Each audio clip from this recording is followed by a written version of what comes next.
This program features live coverage of an African safari and may include animal kills and carcasses. Viewer discretion is advised. As morning's gentle light exposes and reveals these beautiful, majestic giants surrounding our vehicle, I wonder what else there's in store for us this morning. Welcome, everyone, to your live African safari.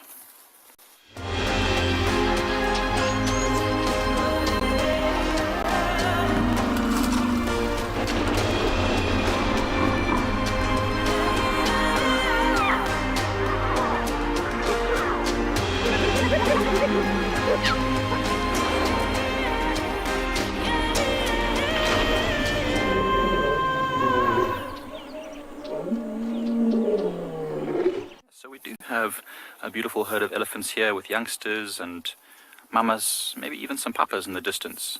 But they seem to be hiding from us just at this moment. I don't want to move the vehicle too quickly because we are very close to them. But welcome.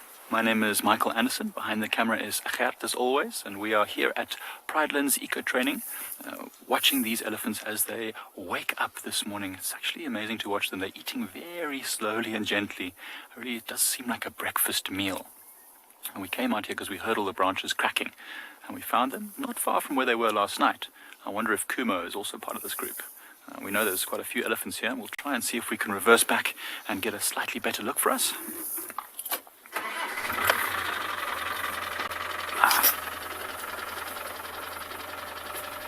Oh yeah, so the elephants are all still feeding gently over here next to us, and they are very relaxed with our presence. As you see, I'm driving and they don't even look towards us, which is good. It's what we want. We don't want to disturb any animals doing their thing, especially early in the morning. This is their time.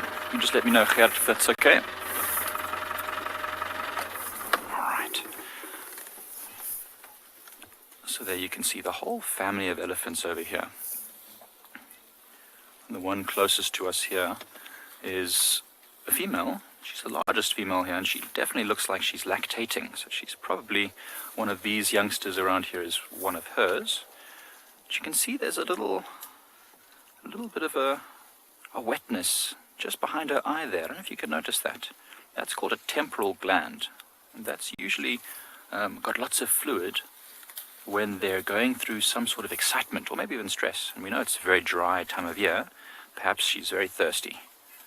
Oh, got a little bit of sleep in the eye there. I know, it's early. We've put you on camera before you've done your makeup.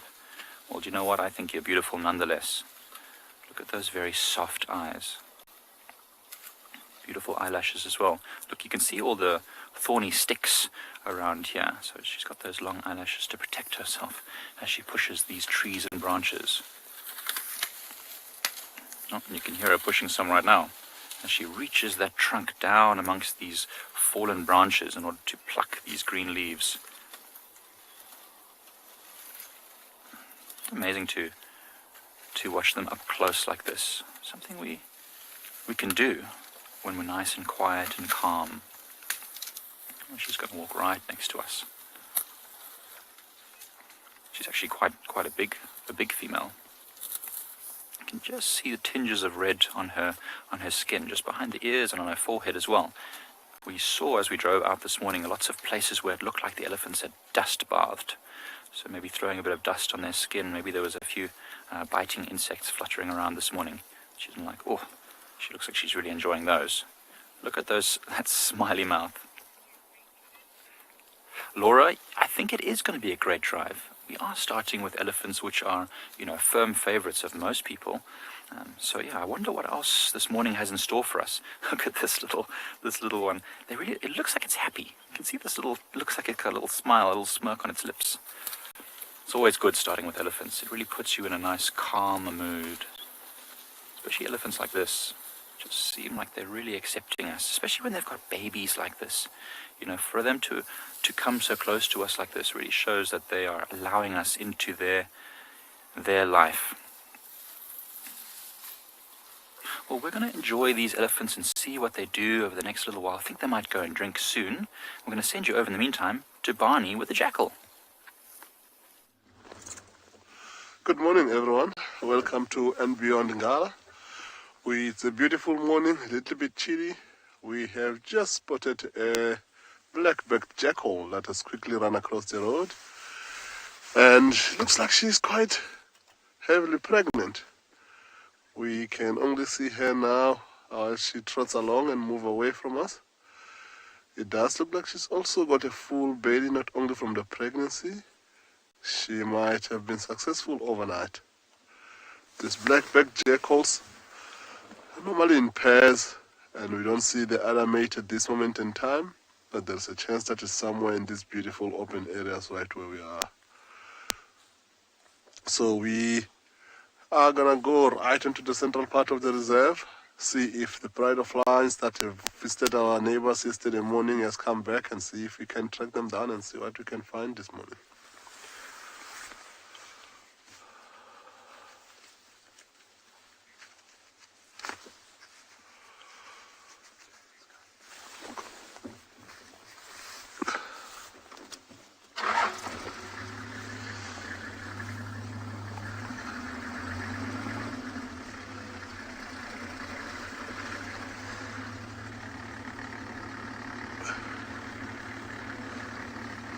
It's a beautiful morning indeed. We are a little bit chilly as it starts, but it's gonna warm up quite quickly. Beautiful sky coming from the east. The sun is about to rise. My name is Bunny, and we have Owen behind me as our cameraman for the day. And we are excited for this day and hoping to see what the lions were up to overnight in our neighbors, and if they decided to come visit us again this morning.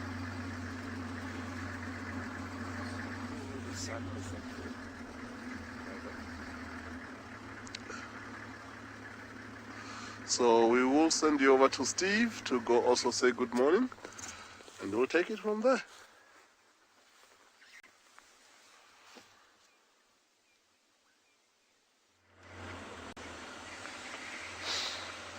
Good morning everybody. Welcome to Djuma Private Game Reserve, where it is very chilly this morning. My name is Steve, joined by Niels on camera, and we are very excited to have you with us. Welcome on board. Please jump on board, get your coffee, get your blankets, your buff, hot water bottles, whatever it is you might need. And don't forget, we are live and interactive. We'd love to hear from you. Please send through questions, comments, using the hashtag WildEarth. Throw them in on the YouTube chat stream or Twitch, whichever is your preferred platform. And trying to warm up my lips. Woo. Need to do some lip exercises in the morning. I haven't spoken for about 10 minutes and the lips have kind of lost a bit of their function. So first thing we're going to do this morning is just ascertain where the pride went last night, figure out whether they're still on the property. It's always nice to establish those things. And then my ultimate plan after that is to do a little bit more searching. But while I do searching, I'm going to be focusing on a medicinal plant this morning on a wonderful segment known as Traditional Tuesday, which because it's Tuesday and not Monday. So that makes sense. So we'll get to that. We're just about to get to Buffelshoek Dam. Have a little look. The lions are sort of headed in that direction last night. I doubt that they just went to the dam to drink, but it's a nice area to come and check. It's right up on the northeastern boundary as well. So some nice game paths and trails. We're just reading the morning newspaper on this wonderful Tuesday. And who knows, you might just bump into them. It's quite incredible how far, though, they can actually move in an evening. So we're quite a few hours behind them, so who knows if we will find them or not. But I'm not the only one out and about this morning. Shishal Nadu, she's out. She's also cold, but she'd like to say good morning. Good morning, everyone. Welcome aboard. How wonderful yet again to be with you. We have a very beautiful jelly tot type of sky. I absolutely love it. It's not my fault that I associate most of the colors of the sky with food, but I just find them so pretty. As the sun is peeking out.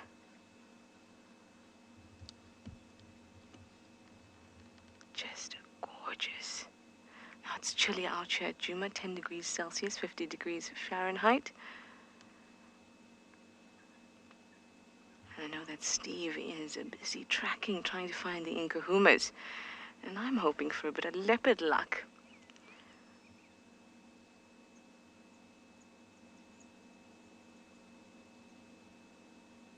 Let's just enjoy the sunrise for a minute.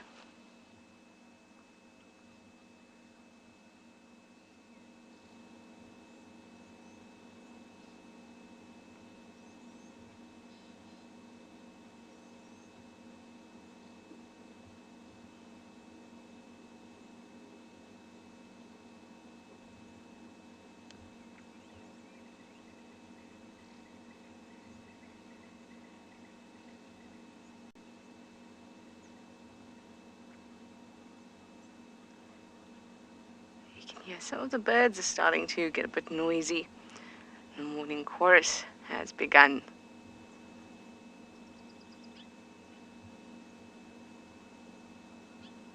Lovely. So our plans, like I said, hoping for a bit of leopard luck in the morning. Best time would be the first half an hour of our sunrise drive. It's when you find them kind of cruising about. Haven't picked up on any tracks just yet. Have checked out Gallego Pan and along that road, but only the tracks from the lions last night. I would also love to pop by the den. I haven't met Corky's little cub.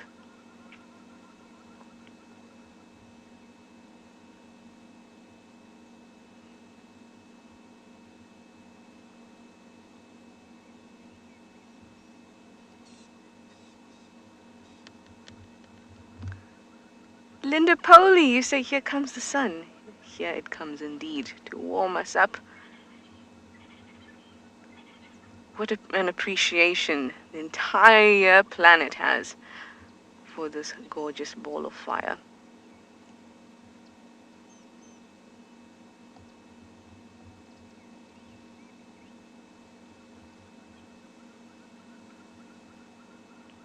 And there it is, popped over the horizon.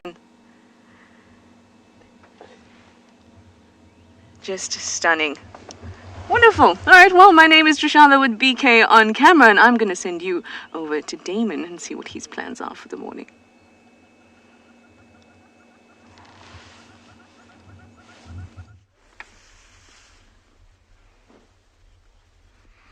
Good morning, everyone, and welcome to and Beyond Pinder Private Game Reserve. My name is Damon, and behind the camera this morning we've got Marcel. And we've come out into the open grasslands in the far south of the reserve in search of cheetah and rhinos. And we've managed to find the latter. Have a look over there. And now, of course, Murphy's Law, she's decided to start to feed her way into that thicket there. But there is a big white rhino cow. And if we're patient, we might just get to see her little calf. When we arrived here, it was kind of toddling around next to its mother. It's quite a small calf, barely coming up to her belly. And so I'm sure if we just watch long enough, we'll get to see it coming out, exploring its surroundings. Just looking at its size, like I said, its back just comes up to its mother's belly, so it's probably between 3 and 4 months old. So still kind of the same size as an adult warthog. And at this age, because they are pretty much dependent on mom's milk, they don't do very much feeding of their own, or feeding on grass, that is. And so they'll often kind of move around mom and play and explore their surroundings. So I'm sure if we wait here long enough, we'll get to see it come out. There were a couple of impalas that were feeding around there too, and it was quite cute to watch the little rhino go and investigate the impalas. The impalas, of course, didn't really know what to make of it and moved out. There we go now, just mum's back for the time being, sticking up above the bushes. Oh, there's mum's head coming out and grazing. I'm sure if we watch there for long enough, we'll see the little calf. See her ears swiveling around. gonna see if I can see where that little one is. I think it must be just on the other side of that bush or on the other side of its mother.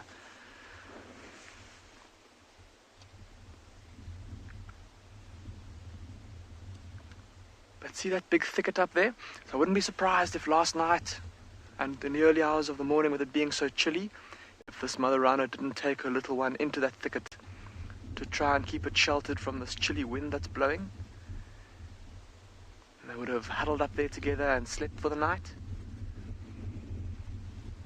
It's actually comparatively warm this morning compared to what it's been the last couple of days, and I think that's why this rhino, it's the first time in a while that we've seen rhinos being active at this time of the morning, and I think it's just with that slightly warmer temperature. But she's definitely now taking advantage of it. Look how she's grazing.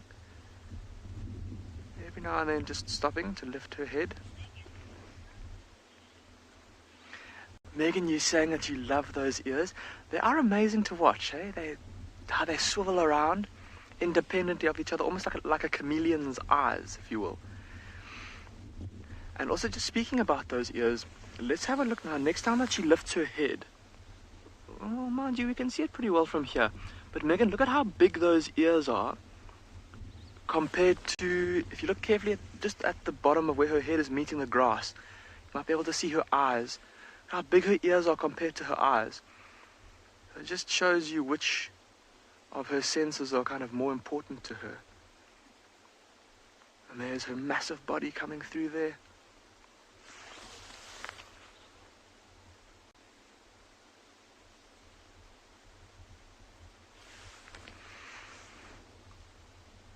Oh, I'm hoping that as her rear end passes, we might get a glimpse of that little calf. There's her tail. Oh, there's the calf. The calf is right behind her. It's going to come into the gap now. It's turning around. Oh, come on, little one. You've got us all waiting in suspense. I wonder what it's doing. Maybe it's because it's kind of standing dead still. I wonder if it hasn't maybe found something interesting to smell, or maybe some very nice or particularly lush grass. Like we said, they are at this age. It won't be feeding very much on solid food, but it will have already had its first taste of grass. Here it comes. Look at its little ears. Oh, I think it is grazing.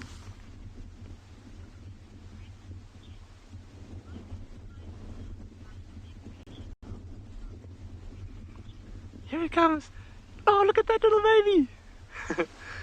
Gremlins General, you're saying that rhinos kind of look like the big version of warthogs.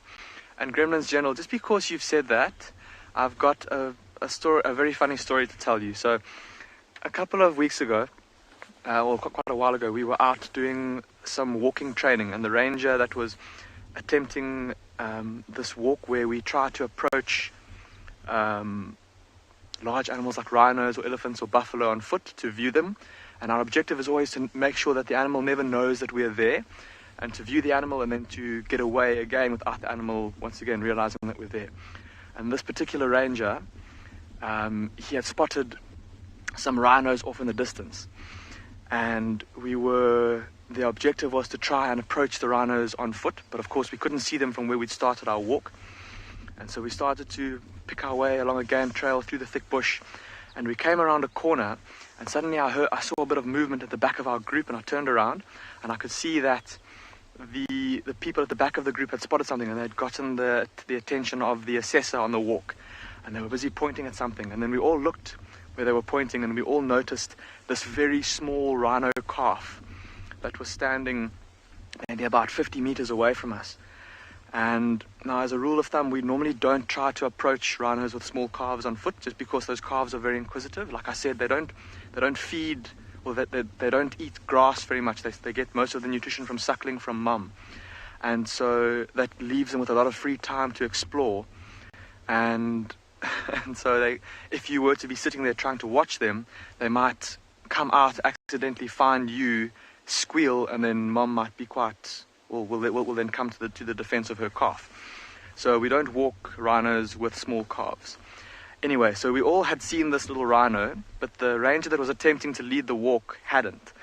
And and eventually when he did see it, he picked up his binoculars and he looked at it for a good bit of time and then looked back at us and said, "Not to worry, guys, it's just a warthog." At which we all, our eyes all went wide and we all just stopped in our tracks. And then our assessor then tapped him on the shoulder and said, no, take a close look there. And he realized that it was a little rhino and we got out of there pretty quickly.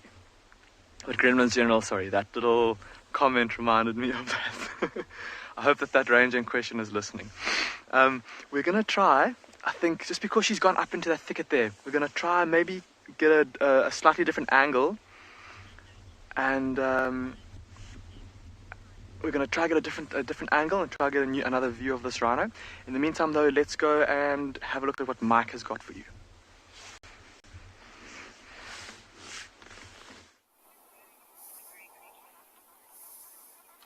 So we are still with our gentle giants, and they've moved a bit more out of the open and into these sort of sparse, spiny thickets, as they like to do, because this is where the tasty grass is still hidden from, other herbivores, so they can still find a little bit of food.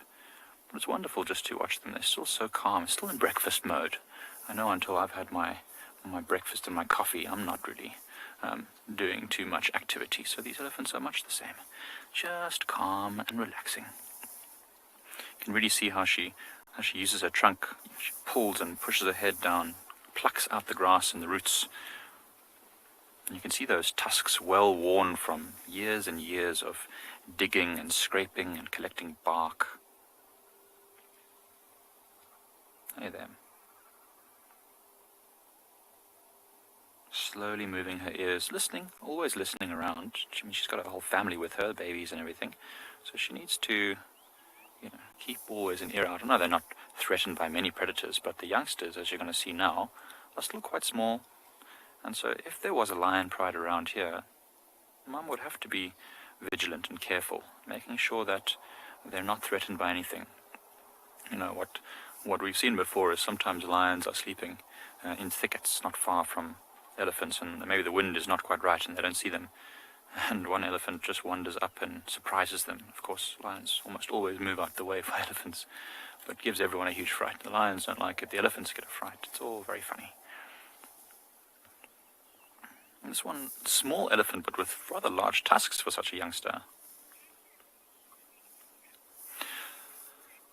Lemon Lime the Wolf, you've asked if I've ever seen a big tusker, and yes, absolutely, I have seen quite a number of big tuskers around the Kruger Park and the surrounding reserves, the part of the Greater Kruger.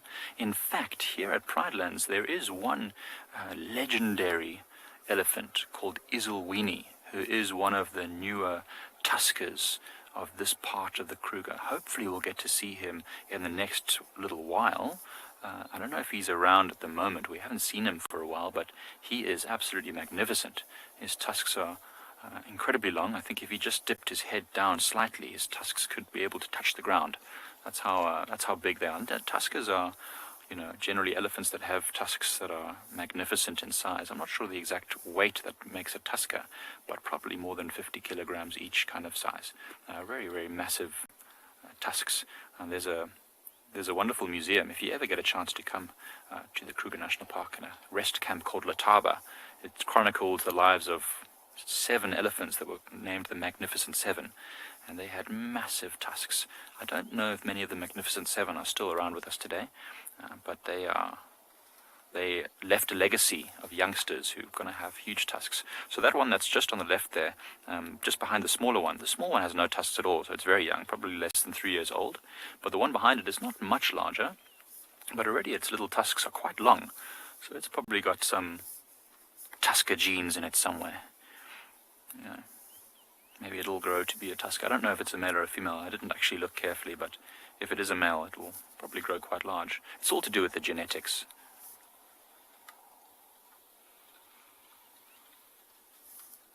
There's still a few. So that one there is getting greedy. It's just shoving mouthfuls and mouthfuls of grass into its mouth before it even finishes the first. When you've got siblings, you learn to eat quick, real quick. Isn't it just so gorgeous how the light's just touching these elephants gently through these trees? It's a really golden light this morning. A little bit of wind last night just put a tiny bit of dust in the air, and so it's really, really gently settling, and during that time the golden light is just wonderful. It's a photographer's dream. We're going to continue following these elephants. It's probably the best thing I've done in a while. So whilst we do so, enjoy it.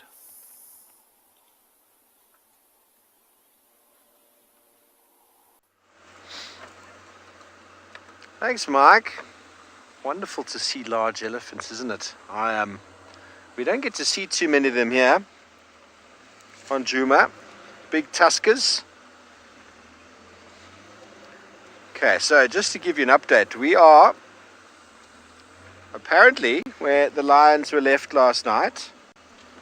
They were moving. And now I only know that because I can see the vehicle tracks from where someone who was with them turned around. But I can't find a lion track, which is quite disturbing. How an entire pride of lion has not left one single mark on the ground. How is that possible? How is that possible?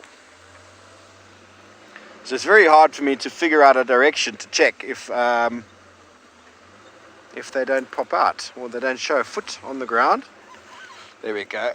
There we go. Found some. Finally. I don't know if you're going to be able to see it very clearly. Not, Niels? Not very clear. But yes, Emma wants to know, did they grow wings? They did. Lions have this ability, everyone, to grow wings and fly away. They came from that side. Wurtele Dam is there. And then their tracks. So obviously he followed them through here. The other tracks are coming straight here. Straight down towards the world's nicest jackalberry tree. Yes, you're right. It is a beautiful morning to hug a tree. I'm going to hug this beautiful stalwart of a jackalberry. My first tree hugging since I've been back.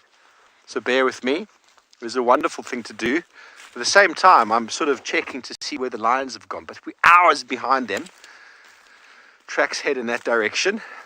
Look at this beautiful thing. Beautiful jackalberry. This guy has got stories to tell, I am sure.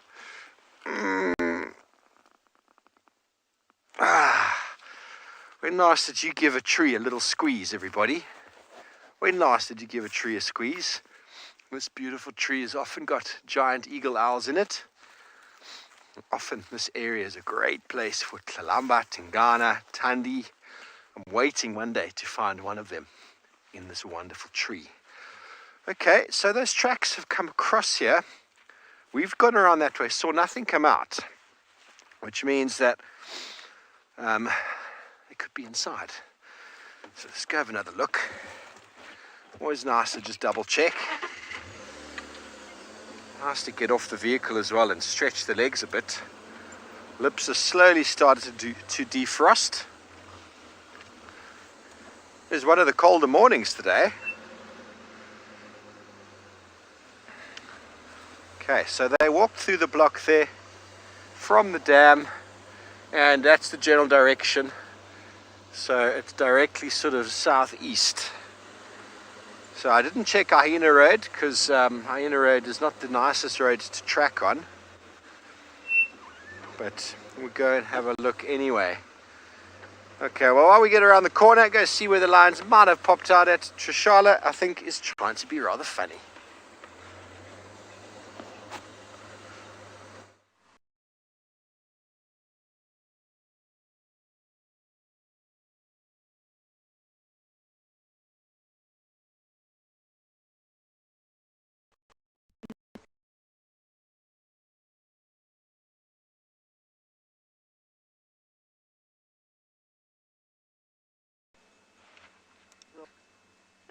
FC is on, game drive is on.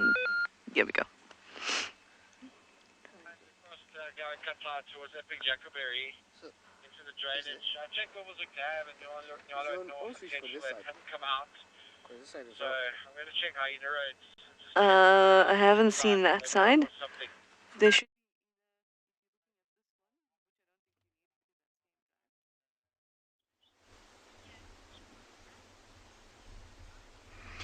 Welcome back, everyone. Apologies, we've had a bit of a technical difficulty there. Once again, of course, we are out in the middle of the African bush, so it can be quite tough to make sure that all technical issues are completely in line at all times. But we are still with this mother rhino and her little one. And for the time being, they're not really giving us the best views of themselves. They seem to be sticking to those thickets over there, trying to block out a bit of this chilly breeze that's blowing. And I think also, just based on the fact that look at how this rhino cow, she's had her head down basically the whole time that we've been here, with the exception of that once or twice when you were last with us, when she lifted her head and listened and looked around. So she's obviously got some pretty good grazing over there. Some tasty, nutritious grass that both her and her calf seem to be enjoying. And we haven't seen the little one for some time, so I think it's maybe lagging a bit behind her. Maybe once again found a particularly tasty little patch of grass, and I don't think it's going to be long before we get rewarded with another view of that adorable little rhino calf.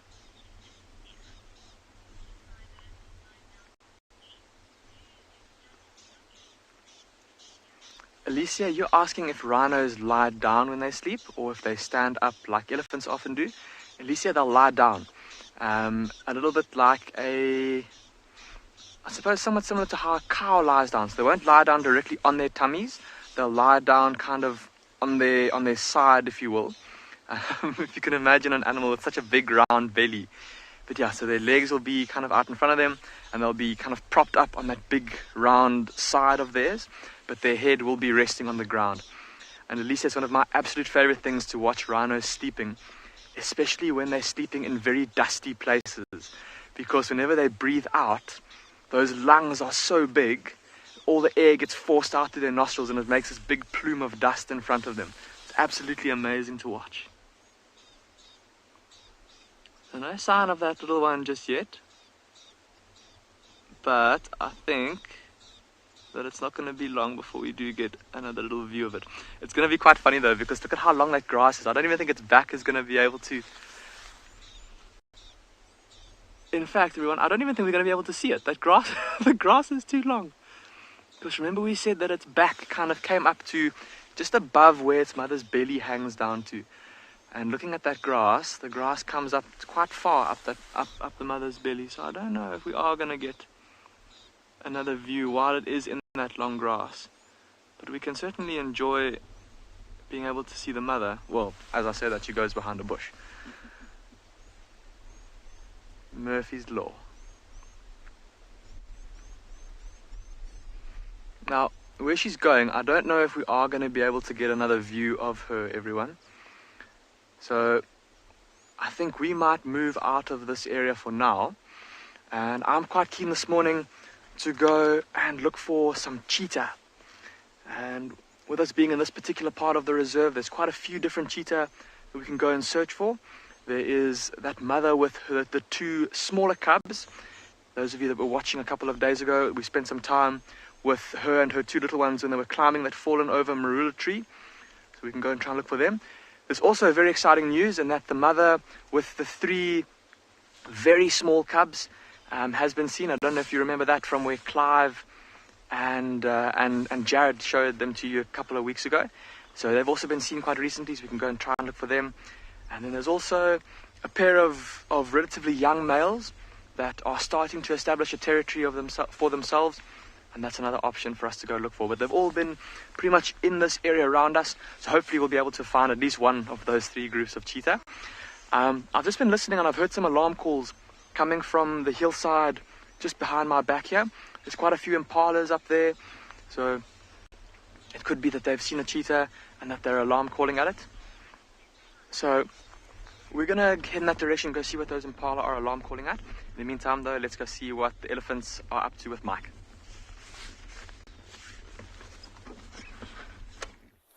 She's nice. So we're still enjoying this beautiful elephant herd, and we've just heard, before you joined us, a rumble coming from one of the large females at the back.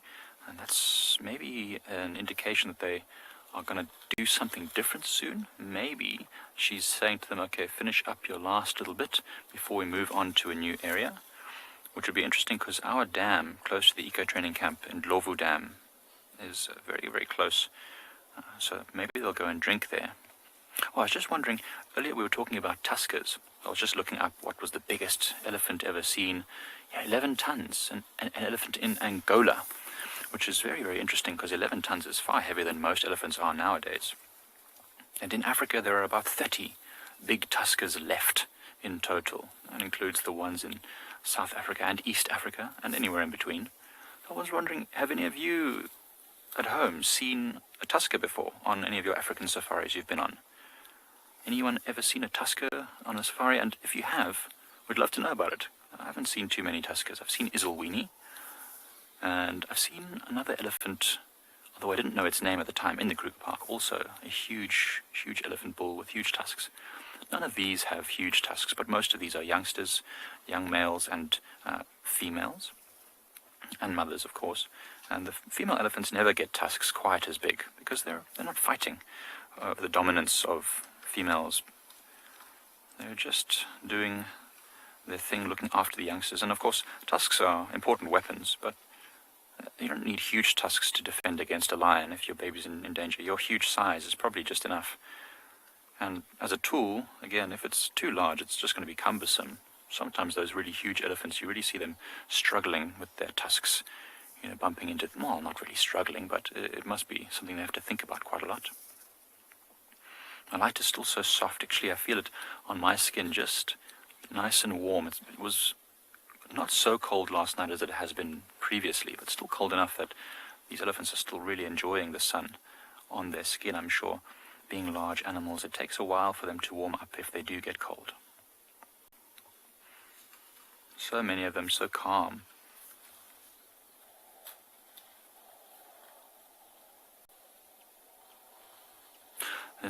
There's a wonderful reserve in South Africa. It's called Tembe. That place has got amazing elephants. I think they say that it's the last genetic tuskers left in southern Africa, originals that haven't been translocated or moved anywhere. So any tuskers there have been there since, forever. It's amazing. I've had the privilege of being there once before, and I had one of those tuskers amble past the car. It was huge. I think the tusk was probably longer than my whole body. Amazing. It was on my first ever safari.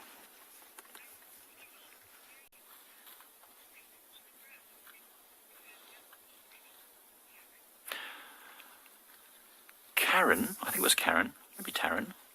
Beautiful name either way, Karen. You saw an elephant once that had tusks so long that they were almost touching the ground and then curving up again as well. That's amazing. Often we see elephants with very, very big tusks being almost straight in their shape. And so when you get those big curved, especially if they're symmetrical, it's really, really nice to see. A lot of these elephants' tusks are curving quite a lot, but they're very short, so they're not getting in the way. I think having a nice curved tusk is probably quite useful, because the closer it is to your eye level, I suppose, the easier it is to use the tips of the tusks to do certain tasks, like cracking branches or scraping bark, that kind of thing. Actually, I wonder if there's sort of an optimum size of the tusks. If they're too big, are they then actually just getting in the way and not really useful? It'd be interesting to know. I wonder if there is any research about best tusk size. Oh, there's some tiny little babies in this group as well. One that I didn't see before. Oh, I don't know if you heard that, another little rumble. They're moving off. The ones on the left now are moving off towards the waterhole, or the direction of the waterhole. I don't want to jinx it. I hope they do go to the water. But yeah, that's another rumble. So more and more rumbles happening, meaning that it's probably about time for them to go and have their breakfast.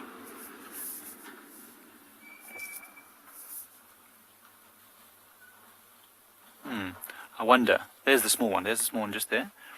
Just walking in behind that one, which I said has quite big tusks for a youngster. Very, very tiny. And we say that when they can fit under the mother, they must be around about 1 year old. If they can't fit under the mother anymore, but they don't have little tusks, then it means they're probably around about 2 years old. And then, I'm pushing that one. Young elephants can be such bullies sometimes. Someone was just giving that the one a poke up the bum, saying, "Get out of my way. I'm on my way." So, what we're going to do while we follow these elephants, if they go down to the water, we're going to send you over to Trish, who's got some drongos following a different type of animal.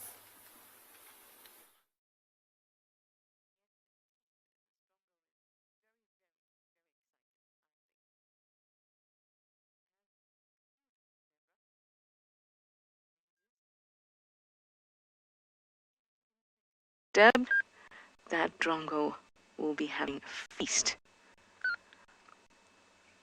It's so close to the zebra, and it's watching it as it moved across. Drongo had its head down watching. Are you disturbing anything that might be tasty to me?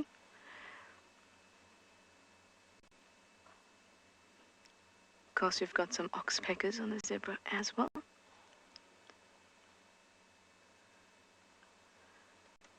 Yes, a very intimate cleaning going on there. And you can see that the zebra is very obliging because it's letting that oxpecker get into all of the necessary regions by lifting the tail. The tail protects some of the most sensitive parts, and those parts also may need to get a cleaning from any pests that manage to make their way around there. Good job, red-billed oxpecker.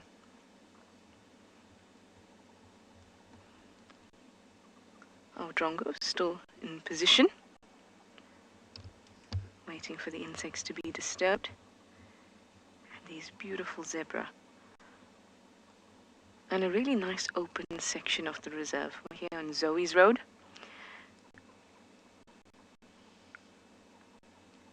Nice open plain here. See the zebra feeding there. And across we have some wildebeest feeding too.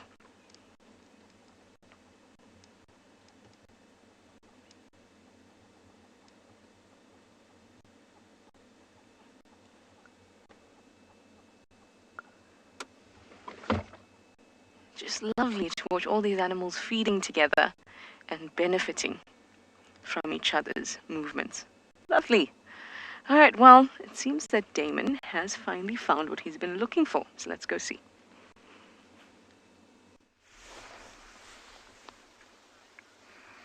Well, everybody, that didn't take very long at all. And thanks to our tracking vehicle, we've managed to find that mother cheetah and the two younger cubs.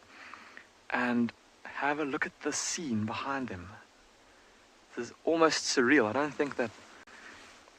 don't know if a Disney movie could come up with a better scene. My goodness, it's absolutely insane. This mother cheetah's perched up on a bit of a rocky outcrop, not far from where we could hear those impala alarm calling. But looking around, I don't see any impalas looking in her direction, so I wonder if they weren't maybe alarm calling at something else. But just having a look at those cubs' tummies as they were walking around and looking at Mom's body language, see how she's looking off to the left down into the valley. There's a lot of zebra, a lot of impala down there, so I think they do look quite hungry. And oh, look, there's a yawn.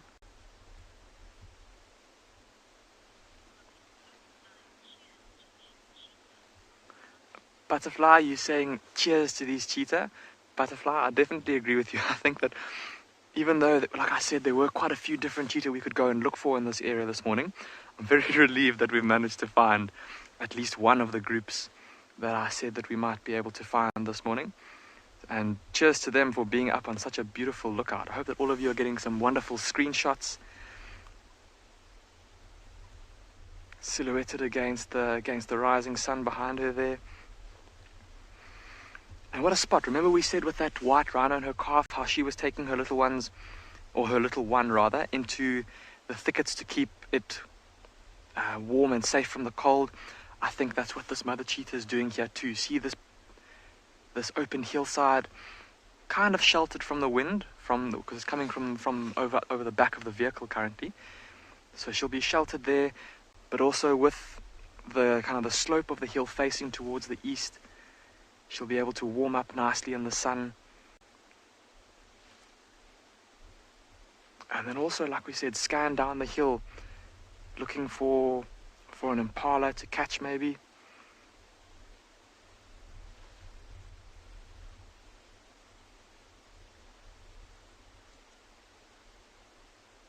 Oh, but for the time being, look at her back and how arched it is. I don't know if any of you have got a cat at home. And when it's feeling cold, it'll often sit with its back hunched up like that. I think she's just soaking up the warm rays of the sun. And her cubs look, for the time being, content to do the same.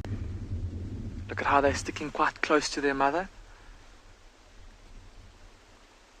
And we can't see them too well, but have a look on the left-hand side. You might just be able to see the one's head sitting close to mom, keeping warm.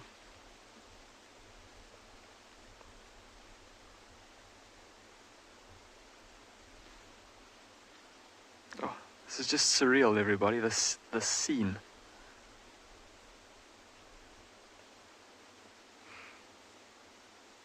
And wouldn't that be exciting? I think this, well, like we said, this was our plan for the morning.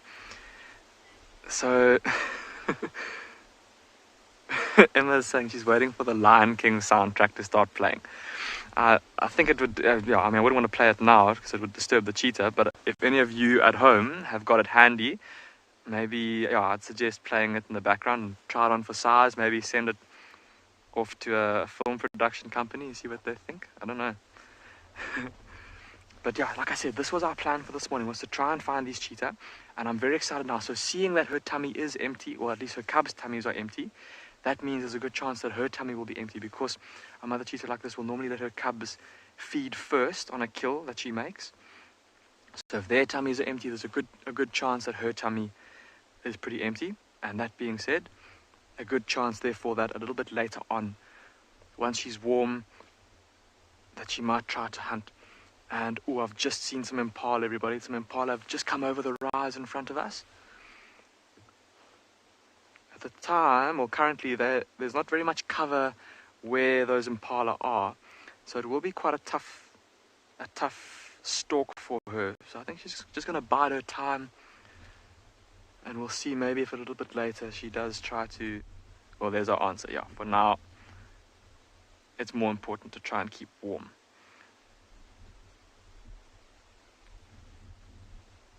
But it bodes well for an exciting morning for us, everybody.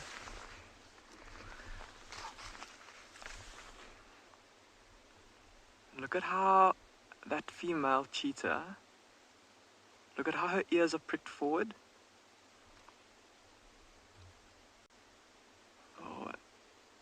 But also kind of flattened out to the side, so trying to keep her profile as little as possible, or as inconspicuous as possible. Jessica Jones, you're asking how long these cheetah have gone without food. Jessica Jones, the last time that we saw these particular cheetah was, if I'm not mistaken, probably about 4 days ago. And you may remember, if you were watching that evening, we were following her down into a valley, and we then left them at sunset. The next morning, another vehicle came to look for her, and they found her with an impala kill. So she had obviously killed an impala either just after we left her or in the very early hours of that morning. Well, not very early, but probably just after sunrise. So it's probably been about 3 days or so, Jessica Jones at the very least, that she's been without, or at the most, that she's been without food. We don't know if she has killed something between then and now. We haven't seen her since then. But looking at those cubs' tummies, they don't look, it's nothing to be alarmed about, but they look like they could do with some food. And it looks like, look at how her ears are now pricked up again. And she's looking down the hill. So I wonder if she's maybe spotted something down in the valley. Just so fantastic to see her up here. We're definitely going to stick around, and maybe when you come back to us, we'll be looking at her from a slightly different view.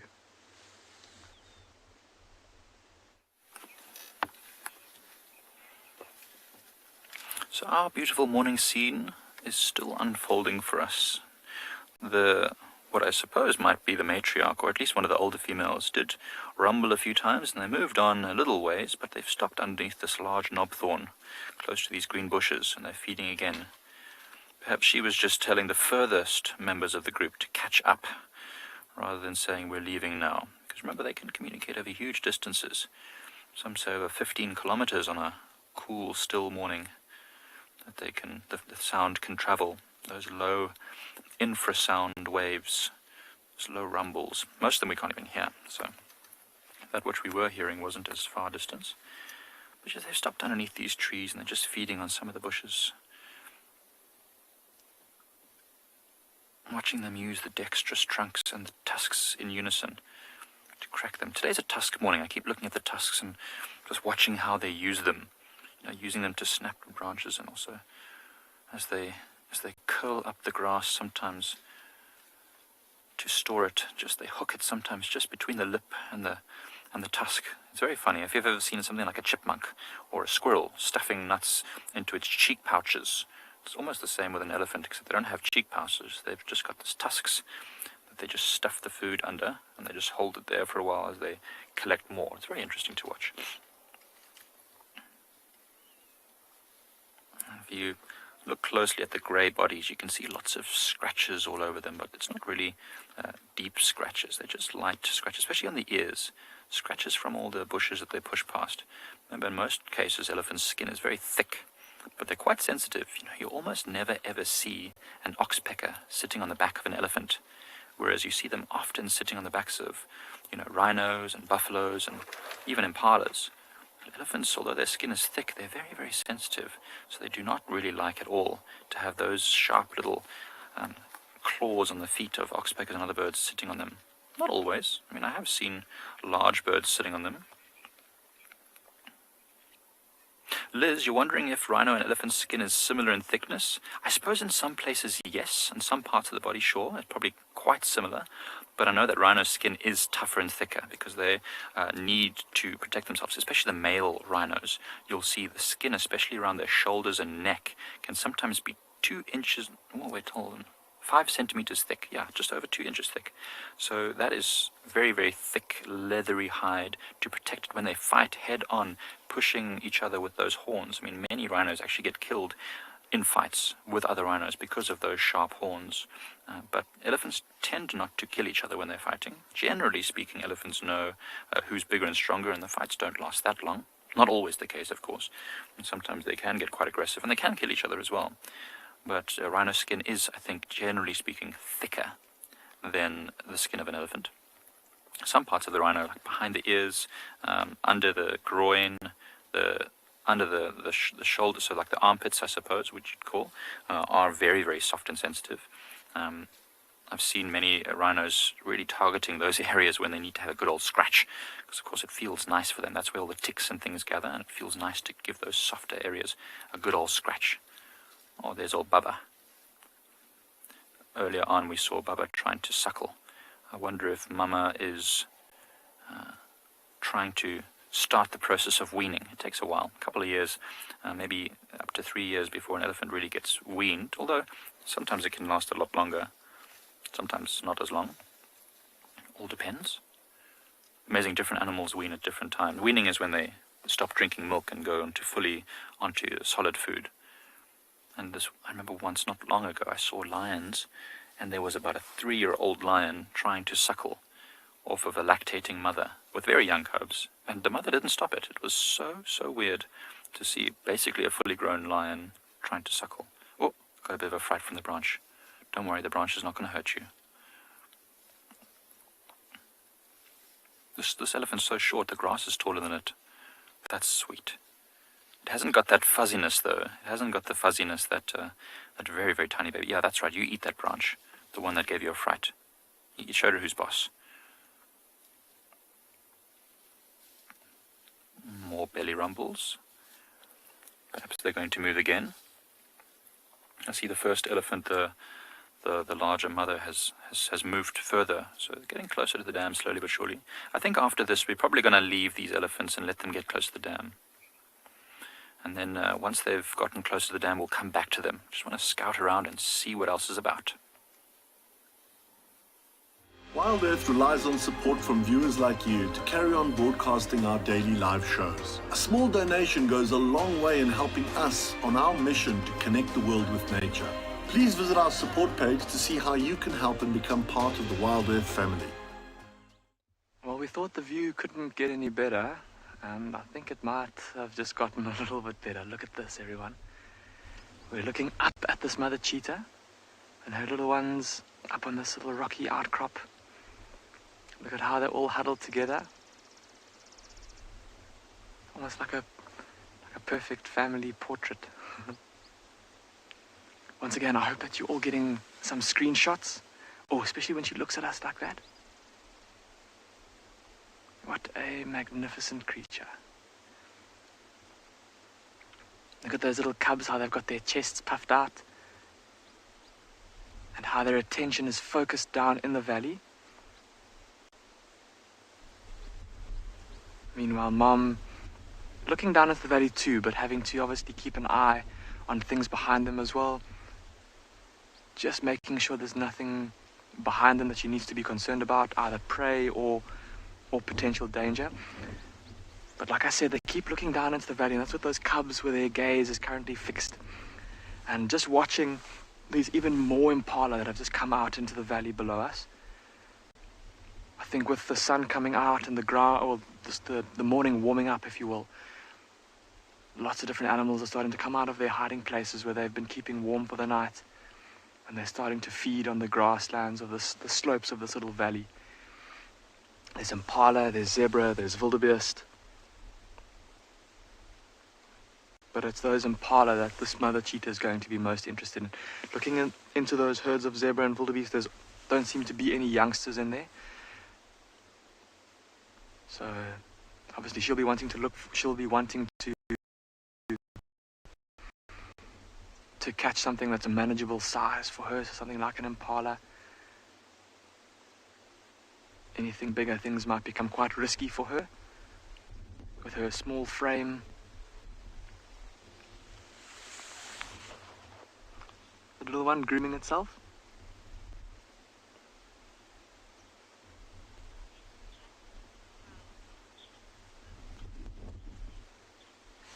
Jackie, you say that you've got some amazing cheetah photos from this little scene here. I'm very glad to hear that, Jackie.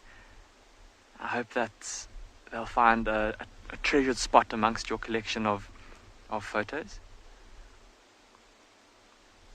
I know that we've been kind of gawking at both the photographs we've been able to get with our own cameras, as well as the scene that we're bringing you now with the video camera.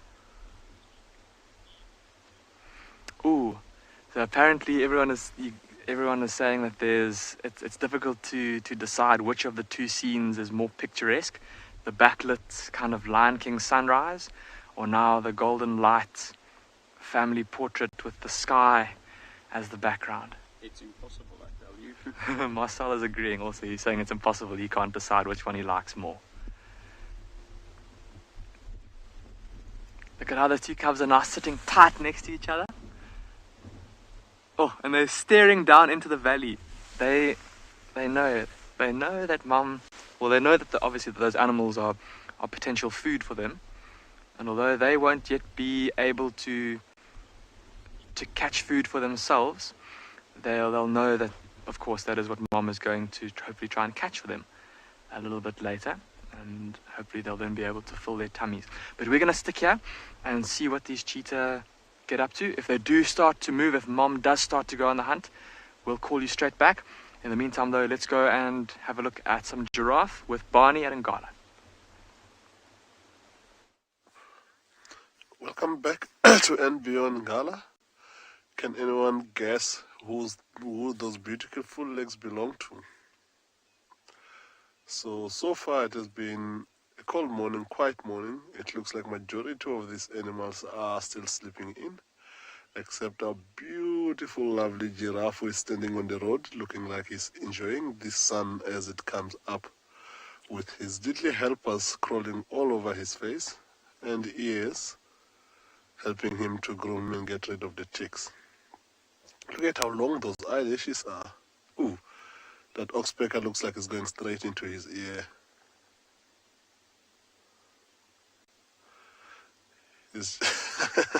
Get off me. Looks like he's enjoying that warm sun. He's been standing still in this same position for the last while, right in the middle of the road that we're about to drive. This is what we talk about in the bush when we talk about bush traffic. Giraffe standing in a road, or an elephant for that matter, or lions lying all over the road, and you have to make a plan how to go around them. It's not the type of traffic we mind, being bush lovers. It's actually quite something cool to turn around the corner, which is what keeps things exciting the whole time, that you never know what's on the next corner again. Looking at how these guys chewing away while we haven't seen him.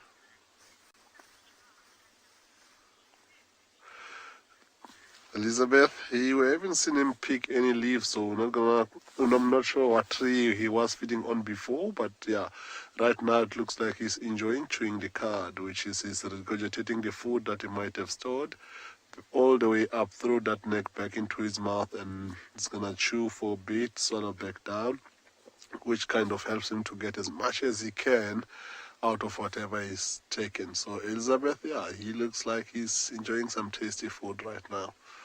Look at that oxpecker going straight.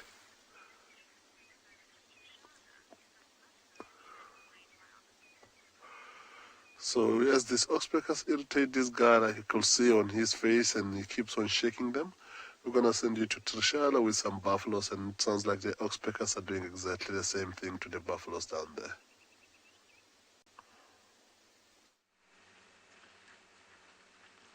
They certainly are. Some of them are getting very, very annoyed. And then the irritation has led them to be actually annoyed with each other. You can actually see it happening when the oxpeckers, they shake their heads and they don't like it, and then the next buffalo that's next to them, they're going to catch it. This is quite a large herd. So I am on the southwestern side of the reserve, just in that corner. And Steve is still looking for the lions. So it would be, I think, a good idea for those lions to come through this way. And it seems like they've kind of doubled back around central anyway, but he will give you an update. And this is quite a large herd.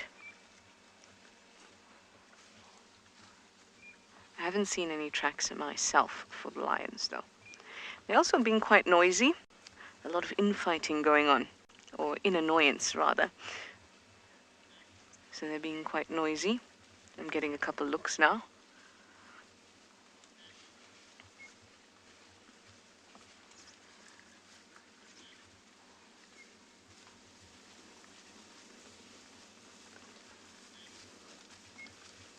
You can actually, I'm going to be quiet for a while, and you'll actually be able to hear them moving through the grass. And remember I said to you that the bush seems to be so noisy now because everything's so dry.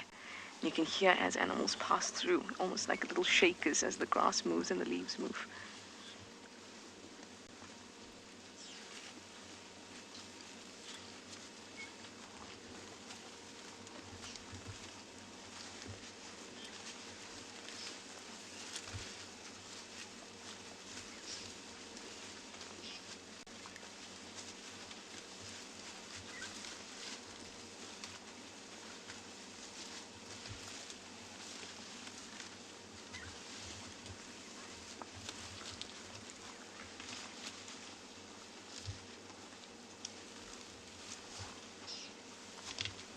Can you hear that? It's awesome. I love it. They all seem in really good condition. They look great. Their coats are nice and glossy.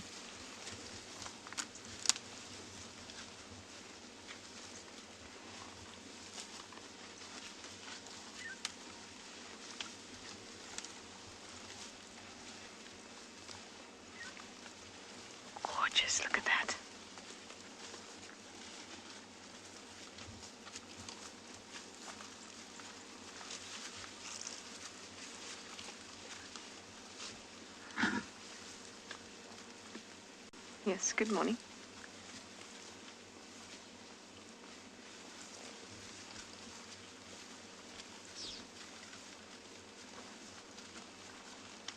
Hi, Cindy. That's a really cool question. You'd like to know if these horns are made of the same thing that ossicones are. So ossicones are, or when the giraffe is born, they're unfused bones that are underneath the skin. And then as the giraffe grows, those ossicones ossify, which basically means they become solid bone. But they don't have a keratin sheet over it. Horns do have bone, but they have a keratin sheath over it. And that's why we don't call giraffe ossicones horns, because they aren't horns atomically.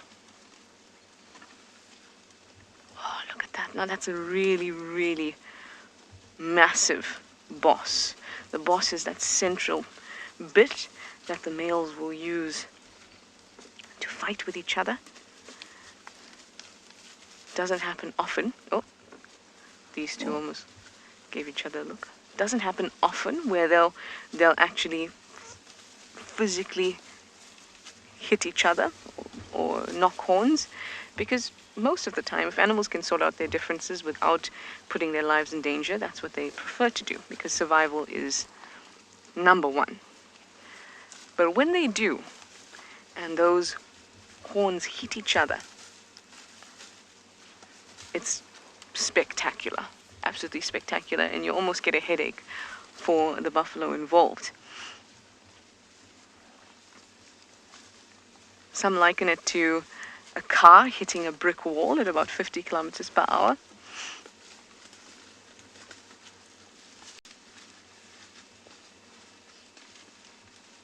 Look at how, when they're curious about something, they lift up their faces and their noses point to what they're interested in. Indigo, you say they're proper helmet head. I'm not going to tell them that, Indigo. Then they're going to give me the look again. And then they know how to keep a grudge, these guys. So I'll keep that to ourselves.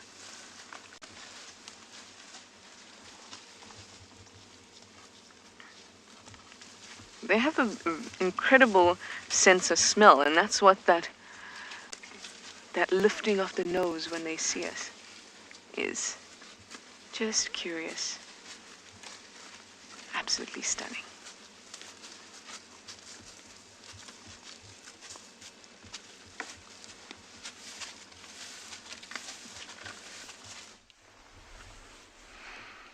Our three cheetah haven't moved too much, everybody. They're still holding this magnificent pose for us. But what has happened since you were last with us, and I cannot believe it, already this scene is just so magnificent, but things just got even more crazy. So while we were sitting here, remember earlier I said that I could hear some alarm calls coming from this direction, and we were just wondering what was causing those impala and those kudu to alarm call. And the area where they were alarming is at the bottom of this valley. There's quite a big riverbed with very dense vegetation, and we guessed maybe there was a leopard walking through there, or maybe there has been a lioness with two very small cubs in this area, and we know that she has been using this riverbed as a den site for those little ones. The next thing, we looked down into the valley. We followed the gaze. We could see some wildebeest staring at something. We followed the gaze of the wildebeest and the gaze of this mother cheetah, and there was that lioness with her two youngsters walking across the grassland. Now we've asked our tracking vehicle to go and have a look down there to see if they can catch up with her, but also to see if there is signal down there. But amazing, the eyesight of this cheetah, that she noticed that lioness from so far away.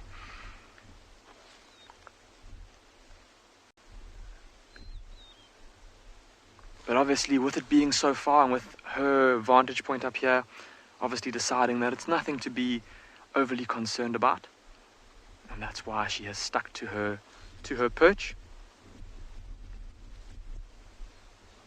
I wonder if that lioness maybe not just moving her youngsters to a more suitable site, or maybe she had sometime during the night killed something, and she's leading her little ones back to the kill.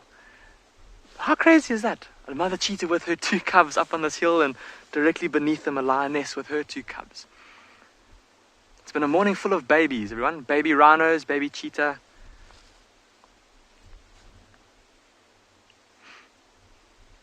But the cubs have still got their gaze fixed. Now they're actually looking at wildebeest, it looks like, everybody. I don't think you guys are going to be getting wildebeest for lunch or for dinner. More than likely impala. Paula, you say that she looks like she's fixing to charge. Paula, she's certainly weighing up her options, I think, right now. She's looking into all those different herds that she can see, trying to decide which one is going to afford her the best cover, as well as, well, she'll obviously also be looking into those herds to see if maybe she can spot an individual that will be easier to catch than the rest. So if one impala is perhaps limping, if there's one that looks maybe a bit smaller than the others, so it'll be easier for her to kill. Maybe there's one that looks a little bit off guard. Oh, where are you going, Mum?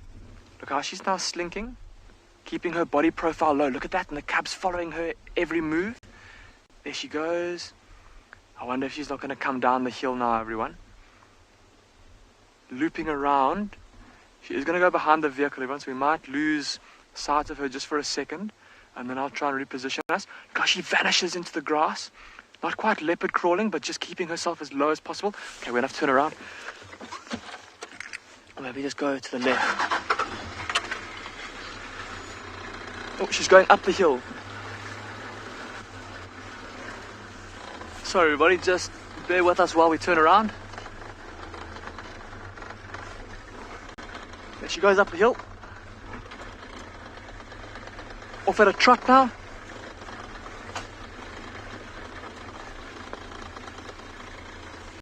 Okay, while we try and catch up with this cheetah, let's go see how Steve's lion tracking is doing.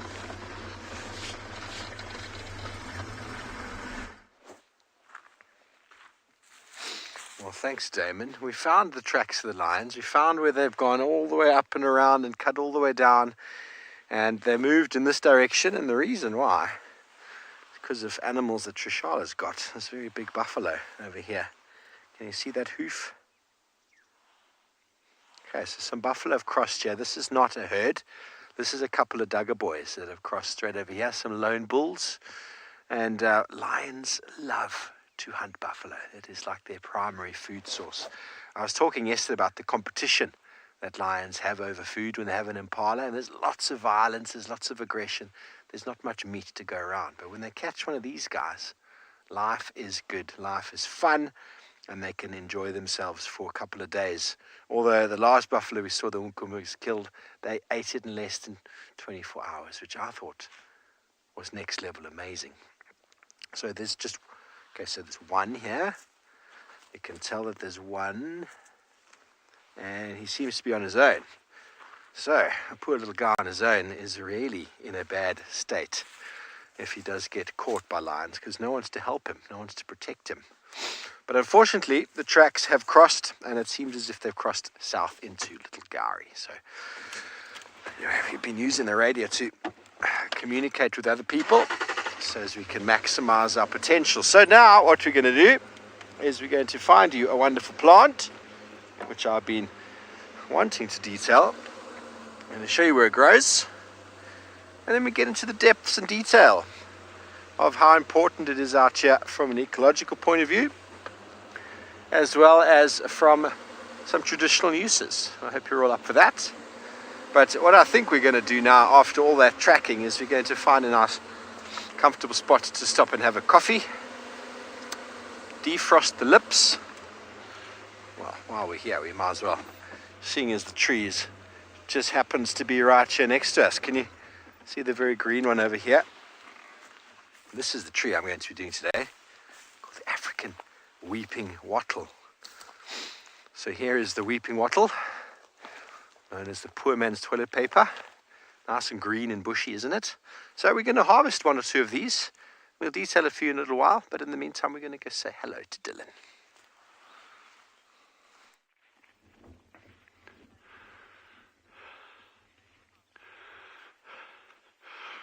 Good morning, everyone. From a somewhat nippy Tswalu Kalahari this morning. It's down to about -3 at the moment. Tomorrow's forecast to be a lot colder. But with Jandre working his magic there, I'm sure we're going to be absolutely fine. It's great having you with us. My name's Dylan. And yeah, I hope you're going to enjoy this incredible day out here with us. Look at these gorgeous clouds that have been coming in. I know I say how cold it is, but I'm a big believer in, regardless of what the weather is, like I say, you can't change it. So let's just work with it and enjoy it, appreciate it. These clouds are moving incredibly quickly. I have no idea what the wind speeds are up there, but as I'm standing here and I'm looking up, and they are absolutely scudding across the sky, and they're fairly low level clouds as well. But down where we are, it seems to have settled somewhat. Last night the wind was absolutely howling. It was rattling windows and all sorts of things. But it seems to have settled nicely now, so I'm hoping that it's not going to be too bad. But the temperature, like I say, is pretty nippy, and the forecast for tomorrow is down to -8 or -9 real feel, which maybe Jandre and I'll do a bit of ice skating tomorrow morning. Well, I'd be on my hands and knees ice skating because my sense of balance is not the greatest at the best of times. But let's see what tomorrow holds. And we're going to just take a nice slow amble out to the meerkats. Yeah, Megan says, wow, it even looks cold. And it really is.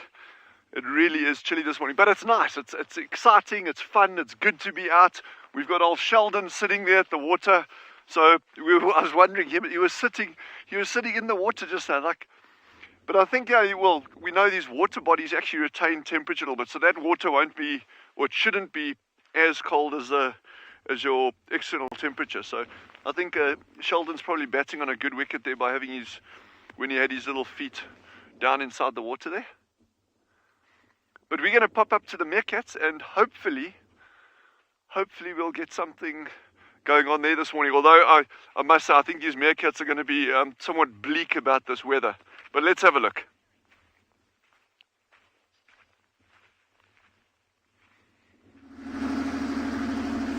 So we've checked most of the roads up close to our boundary where we thought those lines might come back, with no luck so far this morning. So we have come back down, almost down towards the Timbavati River again. We are driving in one of the small tributaries that feeds the Timbavati to go check and see if we can find anything fresh about any sort of leopards down in the riverbed, or maybe find some elephants that might be coming down grazing on this nice lush grass all over this riverbank. It is already almost 8 o'clock, but it's still freezing cold down here, and the animals looks like they're sleeping in this morning. So as we cut this corner, the sun looks like it's nice and shiny. We are coming out of a nice shady spot. Hopefully we'll drive warm for a little while as we go down, and hopefully there will be some things that are maybe basking along the rocks in the riverbed that we might get to see. And that's what we're doing for most of this morning. So sometimes early in the morning when things are nice and cool, majority of things are up and about. But this is not one of those mornings so far from what we can tell. It looks like it's one of those where everything is getting cold and everybody is keeping warm and staying wherever they are without too much movement.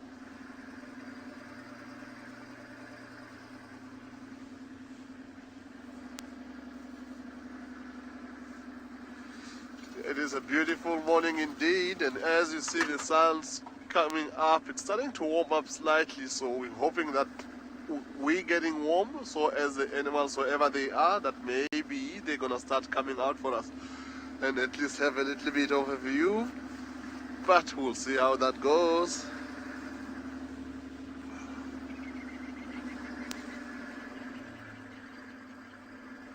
So as we drive along this riverbed, we'll carry on and send you over to Steve and give you, so we can get an update from his side.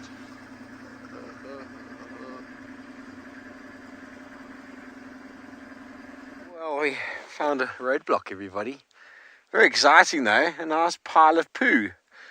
Yeah, I don't know if any of you know me very well, but I like to talk about poo and who done that. Now let's quickly ask all of you out there, who done this? Send a quick answer on the YouTube chat stream or on Twitter if you know who done this. The only way sometimes to know is to go and investigate, and it's very hard for you to see where you are. But there's a track over here, and there's a track 2 over here. Okay, so important when looking at scat or dung or poo, measure it. Okay, so if we measure the size of that poo there, that takes us to about 8 centimeters. Okay, now I don't know who, I do know who did it because I can see the track here. There's 4 toes here and a beautiful little back pad. So you don't want to touch with your fingers. So let's just try to break it open a little bit. Try to see what the consistency is inside. Asthma, no, it's not wild dog, but you're not far off when you say dog. But there's some fur. There's even some green in there. So now it might not even have been the animal who did it. Jody K reckons hyena. Now Jody K, it's definitely not a hyena. Hyena's got a very big bottom. The track over here is the track of a small dog. But it's also possible that the small dog just came along and smelt this, because I'm not seeing any bone. I'm kind of seeing a little bit of, there is some fur in there, but it looks like it's mainly vegetation, which is very strange, to be honest with you. Jamie S, no, not a civet. A civet has got a very large sphincter, and they give rise to very large poo. And they generally do it in what we call a midden. So first of all, we've identified a track over here that I've identified as a jackal. Sherry, well, I was thinking it was a jackal, but I've had some doubts. The track tells me jackal. The track there and there is a jackal. But a jackal like to often defecate on top of other animals' poo. They don't waste a good poo. They'll put their poo on top of someone else's poo. An elephant, a rhino, civet even, sometimes even lion. They'll go on top, adds a bit of volume, a bit of sort of weight to it, I suppose. But this jackal might just have smelt this. I don't know if I'm going to smell it. I think I'm going to smell it. Doesn't smell bad. I'm pretty sure jackal poo would smell atrocious. Greg wants me to taste it. No, he's saying please don't taste it. Now there's some white hairs in there. I really don't know. I'm going to have to look in my scatalogue, but it looks like it's mainly vegetation. I'm perplexed. Some fur. It doesn't look like a dog poo. There's no bone. There's no meat. It's all vegetation. Very strange. Well, every now and again, everybody, you don't know who done it. I've taken some photos, so I'm going to investigate. I'll post it on social media. The track is a jackal. The poo could be, but I don't think so. It is very controversial Tuesday today. But anyway, that's the one thing about nature, everybody, is you don't always know. You don't always know. You can have a look and try and think as much as you want to. I'll pull out my scatologue book there in a moment and have a look as well. But everything looking inside moves away from jackal, but the track says jackal. They are regarded as being quite omnivorous. So stand up and dust ourselves off and send you over to Charlotte. I wonder if she's still with her buffaloes.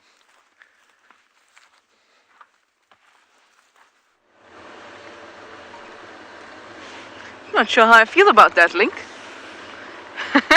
Controversial, yes. Slightly furry, maybe. Anyway, guys, I have just gone past Treehouse Dam to just have a quick look. Maybe we'd be lucky with some tracks or Ellie's there, but nothing, so I'm going to swing around and check out the den.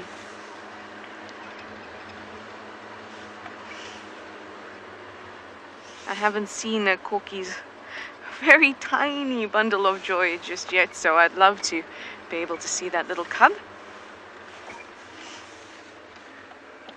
I did go through yesterday afternoon, but it was inactive.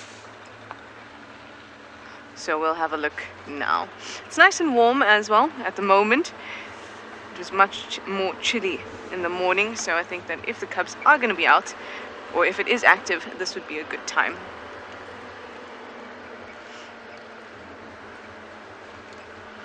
I am astounded by the lack of leopard tracks. I haven't seen one track since my return yesterday. Not one, not even an old one.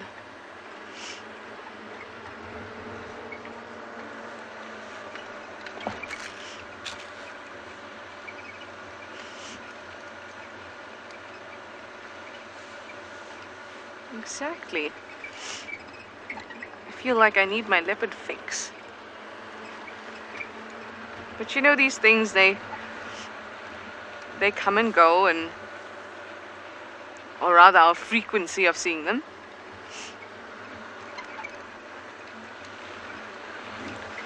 And so hopefully we will catch a break very, very soon. Well, we don't have any leopard spots, but we do have some cheetah spots, so let's go and see.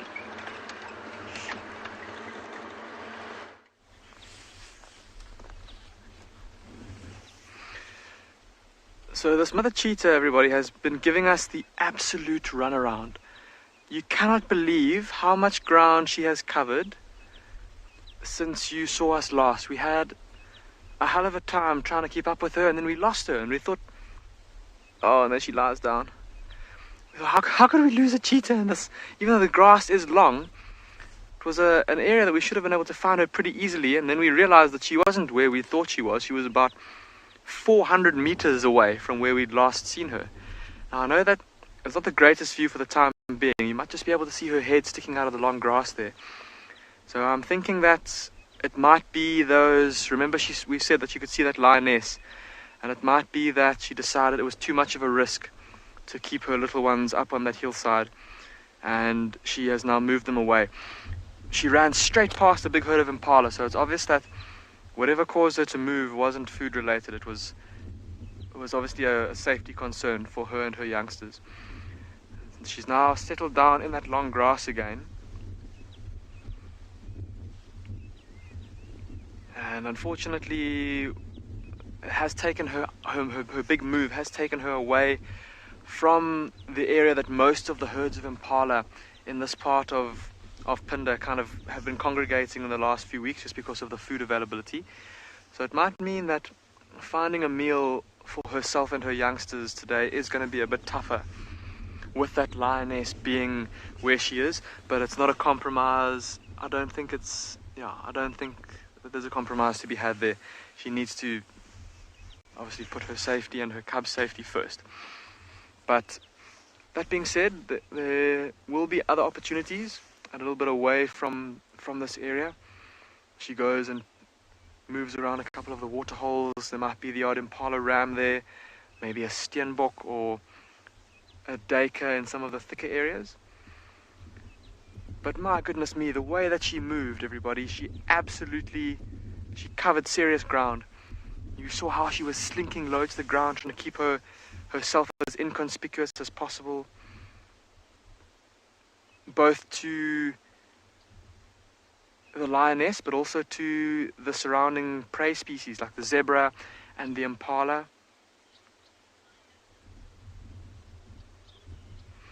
Shidulufan, you're asking how old these particular cubs are. Shidulufan, they're probably about 4 months old. So yeah, they've started to lose the fluff on the back of their necks, or at least along their backs. So yeah, about 4 months old. And of course at this age they'll be feeding on meat and reliant on mom to catch prey for them. And certainly the two mother cheetah that we've been following, well, more closely at least in the past few weeks, have provided us with some absolutely amazing kind of hunts over the last few weeks. And just because of that added nutritional demand on them, having to feed their cubs, often mother cheetah will have to hunt a bit more often when they've got little ones to feed. we've noticed that with this particular female cheetah in the last few weeks, that when we've actually seen her with a carcass, we've noticed that she hasn't actually had much to eat. And I don't know if it's maybe because of the amount of wind that we've had. We've noticed that they've been quite nervous, or particularly more nervous than usual around carcasses, and that she hasn't been filling up as much as she normally would. So, shame. A lot of things going against this mother cheetah and her little ones. Lions in the area, wind making her nervous.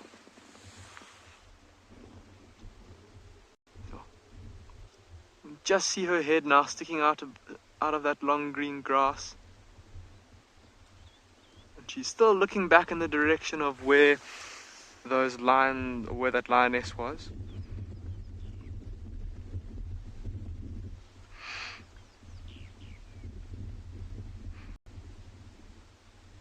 But like I said, not the end of the world for her just yet in terms of finding some food this morning.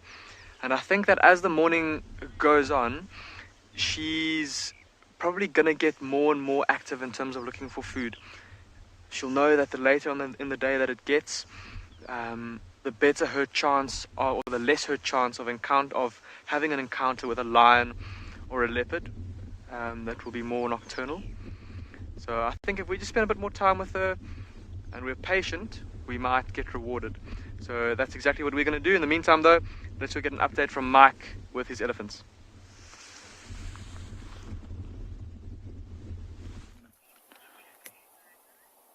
Hi, so we left those elephants, they were still feeding, and we've headed down towards the leopard dam and we found tracks of a leopard. Now I just want to listen for a moment because it's an alarm call happening in that direction behind me. Just listen.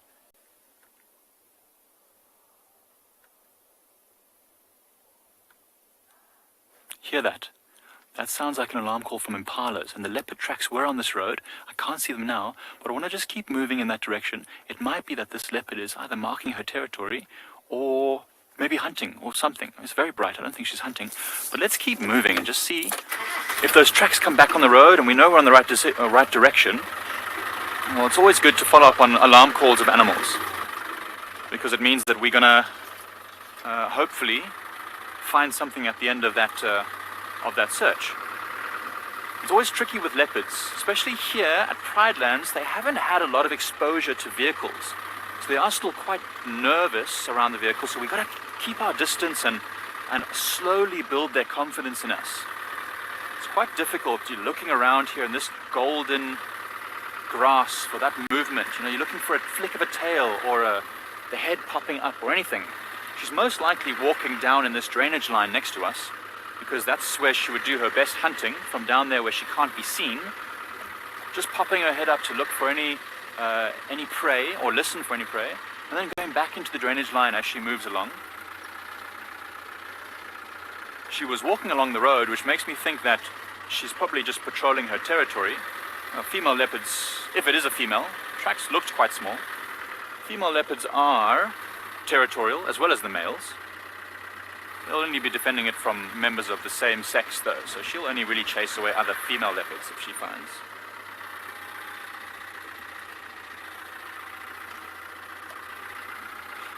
So, there are some questions about whether there could be alarm. I'm going to stop here again just to listen, whether something else could be causing the alarm. Only a predator really would cause the impalas to alarm call like that. An elephant moving through they might run away from the elephant, but they wouldn't alarm call. That alarm call is really specifically, you can still hear them here. It's quite close to us now, the alarm calling. Okay, I'm going to keep moving slowly forward.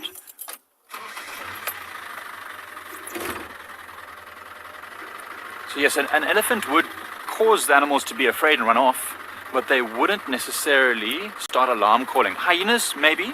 Lions, definitely. The would cause the impalas to alarm call, but not. There's the impalas. They're looking that way, to our right. So we're going to stop again and just make sure where they're looking, and we'll keep our search going.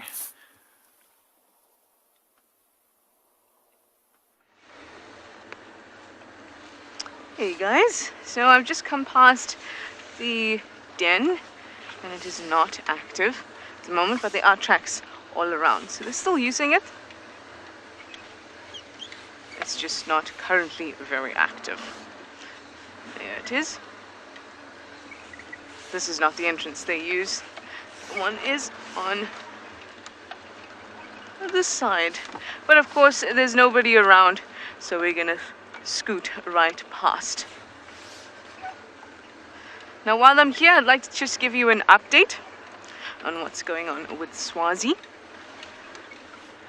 We are actively trying to find him and work with the Sabi Sands to make sure that he is free from the snare/wire that's been on his neck. I haven't seen it yet, so I can't really tell you what I think it is, but I have seen the photos of it, and it is not something that we want to prolong.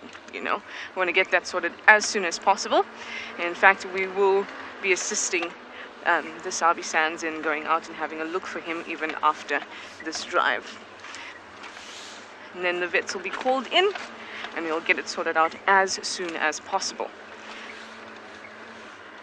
Now he has to, obviously, be darted in order for that to come off. And we have to do that during the day, because there's a problem if he has to be darted in the evening. Then not just is it a difficult work for the vet, because then you have to find him, because you don't just dart him and he falls and suddenly asleep. He'll still walk for a little bit, so you'll have to find him. And what if something else finds him before we do?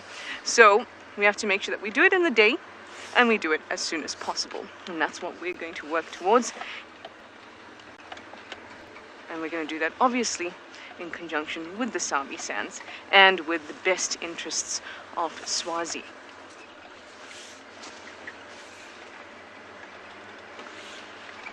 Michelle and a lot of you are saying thank you for the update. My absolute pleasure. It was when I first heard that he had this around his neck, I was a little bit upset.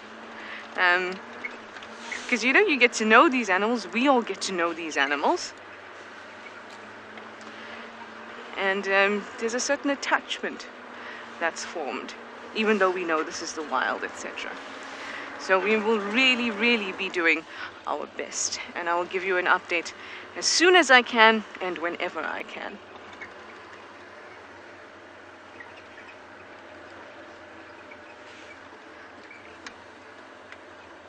I'm just driving through the block to see whether he or any of the other hyenas are sitting up somewhere, because if they're not at the den, sometimes they just move away from the den and they sit around.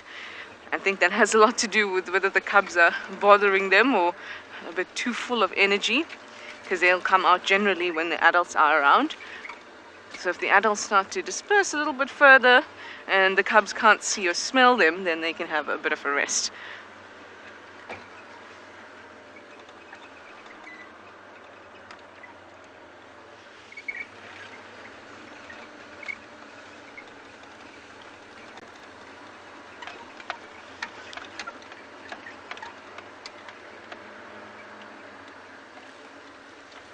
Rose, you saying that you're sure that the hyena cubs are tucked up or safe in the den?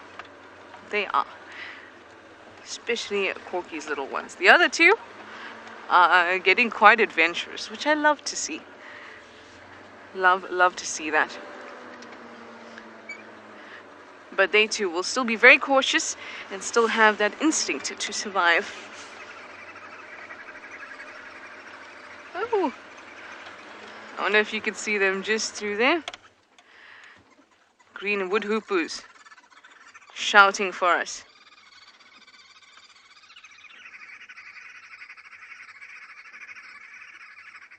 Gorgeous. All right, On that note, let me send you over to Tswalu and Dylan, see what they're getting up to this morning.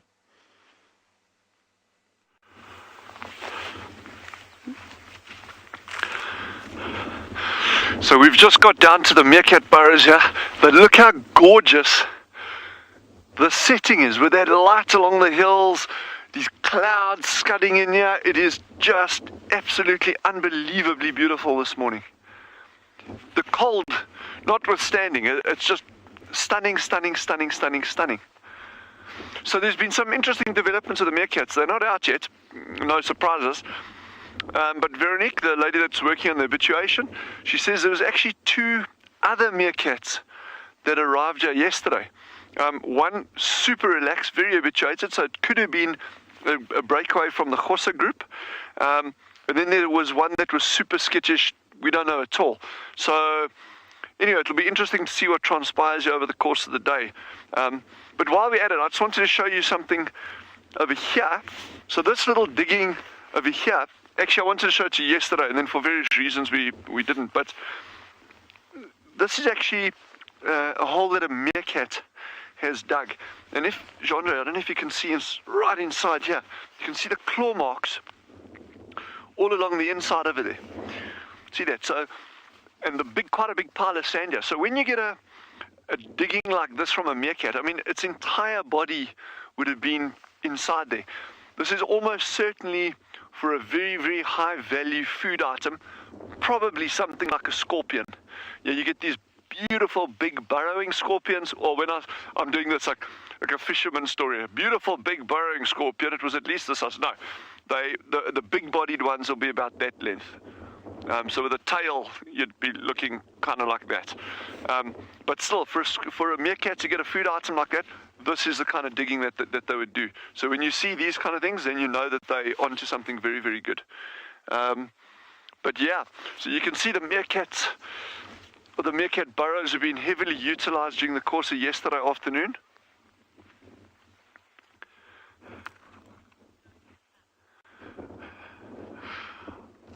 Laura Moore has said again, she still doesn't understand how the burrows don't collapse.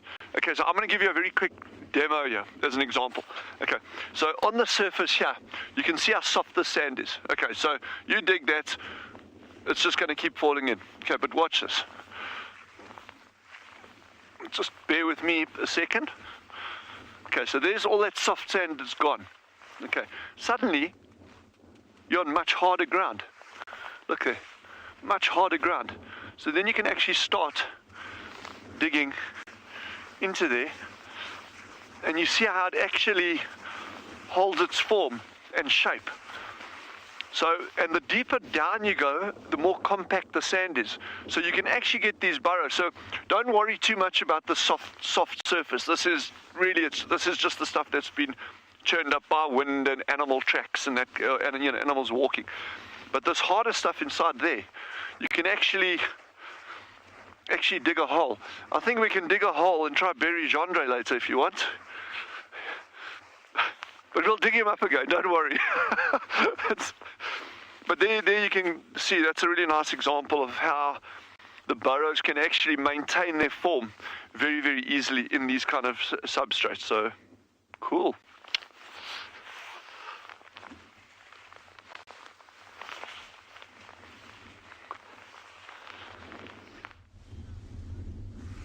We've managed to get a slightly better view of this mother cheetah. Her little ones are lying just around her legs in that long grass, trying to shelter from the wind. And just talking about that long grass, we were actually just thinking now, remember earlier this morning how we lost that baby rhino in this long grass?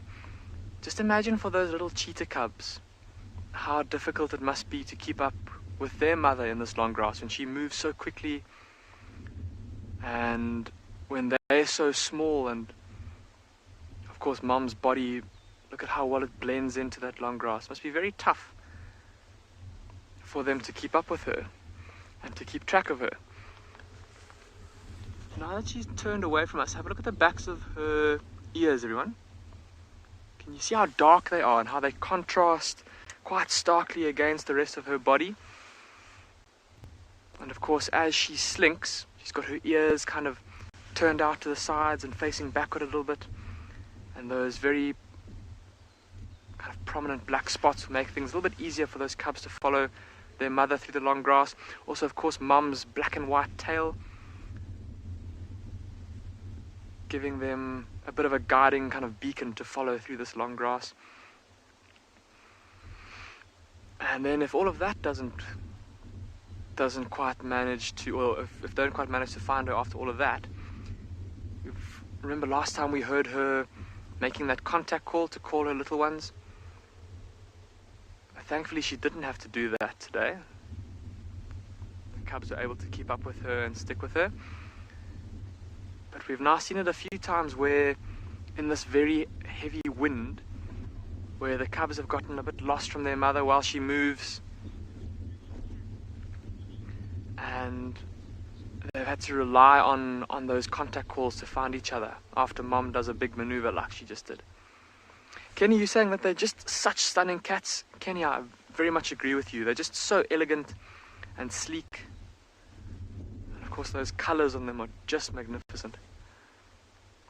But for me it's that elegance, it's that very big kind of full chest. It houses those big lungs that help them to take in enough oxygen to run at the speeds that they do. That very sleek body and the muscular back allows them to run at the speeds that they do. But look at this mother now. See how her ears have started to droop to the sides, and even looks like her head is hanging a little bit. She's still facing in the direction of where she moved from, so the direction where she saw that lioness. Still keeping a watchful eye in that direction. And I think that we might be in for a bit of a wait this morning, everybody. But like I said, the later it gets, the more I reckon our chances, or the better our chances we'll get of watching her get up and start to move around. Often often with a mother cheetah and her youngsters, if they go to sleep, or if they go to rest at night, and there are predators nearby, Mom does manage to smell the presence of a lion or a hyena, they will sleep quite restlessly, even if it's just windy like this, and Mom's got to keep a watchful eye out the whole time. And so often they won't sleep too well in the night, and they'll take the opportunity first thing in the morning when the sun is up to rest a bit more before continuing with their day. And I think that's part of what's going on now. Butterfly, you said that this mother cheetah looks like she's in perfect shape. She does look in very good nick. Have a look at her coat. Very little, or very few blemishes on it. And although she does look like she's hungry, she's not skinny. Her coat looks in good condition. Hasn't got too many scars on her. Although we wouldn't expect a female cheetah to have many scars on her body. But while we wait for our mother cheetah to get up and move around a little bit, or wait for her to, like we said, hopefully start to hunt a little bit later, apparently Steve is in the grass as well. So let's go see what he's up to.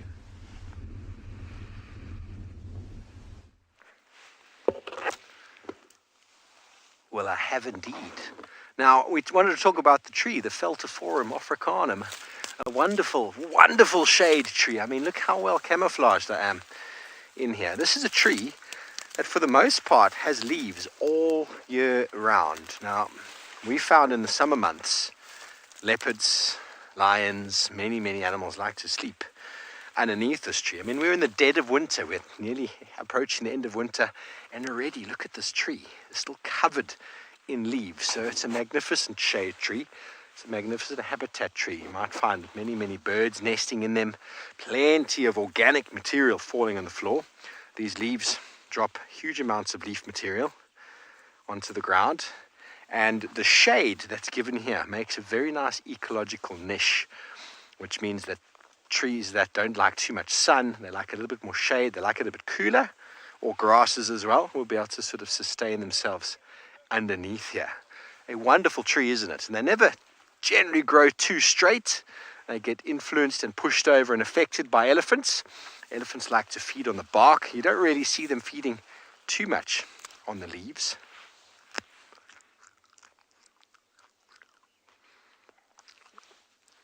It's very bitter. It's really not very nice. Not very nice at all. So what we're going to do is I've harvested some. We're going to go to Treehouse Dam. We're going to break it down for you. We're going to make some decoctions, some teas. We're going to talk about the medicinal value of this plant. Ecologically, really, really nice plant for the environment with regards to shade. It accesses water. Some animals, I've had Hosanna up these trees, a male leopard who's actually hoisted trees, kills up this tree. And on that, someone reminded me that 2 years ago today, I found Hosanna again after he disappeared. That was a find. That was a wonderful, wonderful find. But a wonderful tree, white lady, Eon reminded us of that. So thank you very much. Okay, so I've got some on the tree over there. Now, what I want you to talk about as well is sustainability and harvesting of plants. Now, I've harvested one. You can see that there's plenty of this tree. There's lots of these trees around. The most sustainable part of a plant to harvest is the flowers and the fruit and possibly the leaves. Lots and lots of leaves. Secondly, or should I say thirdly, bark. You need to harvest sustainably. Remember bark, what's the purpose of bark? Bark is to protect the plant against fire, dehydration, water loss, and insect attack. Now, if you damage bark of a tree, you invite those things to happen to them. We can do it sustainably. We can be careful. But roots are where a lot of plants have the medicinal value, and harvesting roots is not the most sustainable practice in the world. So I often don't do it. I often will find a tree an elephant's pushed over and harvest roots off of that so that we can keep things sustainable. Because that's one of the biggest things we have in the social ecological systems these days is the unsustainable harvesting of medicinal plants from the wild. It's bad education, low income, the need to understand that ecologically we need to keep these plants around for a long time. I'm sorry about my game drive radio that's just shouting at you over there. So sustainable practices are very, very important. We live in a paradigm now where conservation around the world is known as social ecological systems, which basically means we need to manage the environment with people living in it. So we need to come up with strategies. How can people live off the land? People need to live off the land. So let's help them live off the land, but let's teach them how to harvest the vegetation sustainably so that they can use it next year and the following year and their grandchildren can use it. Because otherwise, what's going to happen? I'm going to decide I want to do all of it now. The tragedy of the commons, a very common saying, which means the common place where the common resources are. The tragedy of the commons means that people just use everything as quickly as they can before anyone else can use it. And unfortunately, that mindset is not sustainable. So sustainable agriculture, sustainable plant growing, people should grow plants. And if we're going to harvest from the wild, we need to do so that that tree can survive. And unfortunately, roots is the quickest way to kill a plant. So we need to be very careful about doing that. Okay, well, we're going to be settling up at Treehouse, setting up a medicinal for you, and we're going to send you over to and beyond Ngala.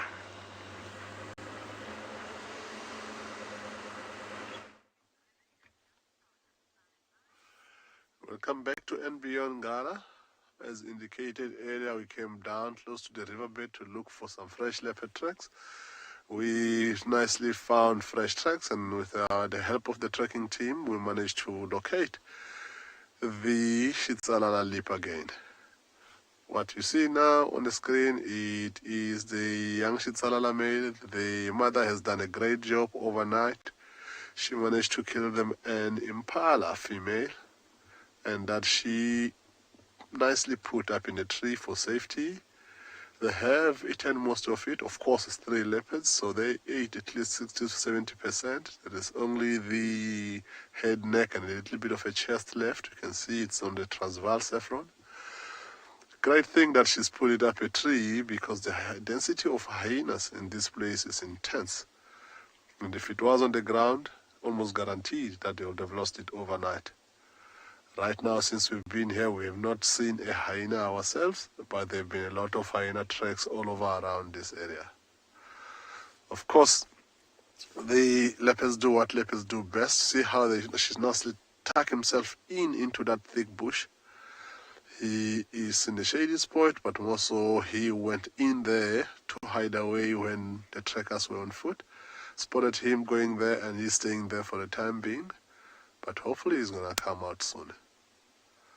So the sister and the mother are most likely to be down into the riverbed itself. We haven't seen a lot of them as yet, but I'm sure they are in this area as well. They could also be hiding just below towards where he is, but we're just gonna patiently sit here. It will be nice to actually wait a little bit with them, get to see them out and about and in action, to go maybe climb a tree and feed for us. So of course, like we said, it was so cold. If it wasn't, it is warming up slightly, but it's not hot yet. So if it wasn't for the fact that he saw the trackers and go hide in that thick bush, hoping that his camouflage is going to save him from being spotted, he will most likely be still lying right in the open, enjoying the nice warm sun.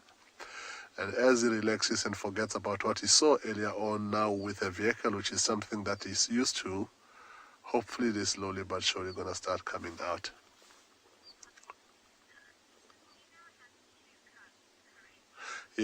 Peter, yes, she's got 2 cubs, a young male and a young female.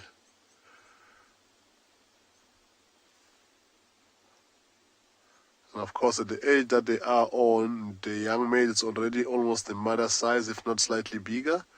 The female is just slightly below shoulder height on the mother side. So they are quite big leopards already.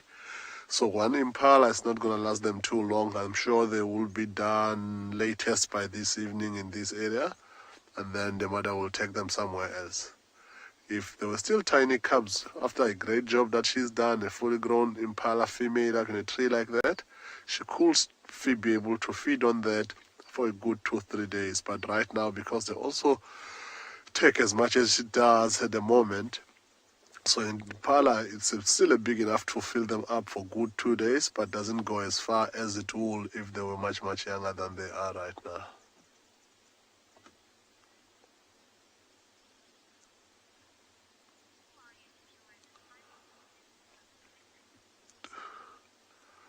So yeah, I'm gonna stick around here, just see what else happened. I might try and see if I can find another better spot and see what happens.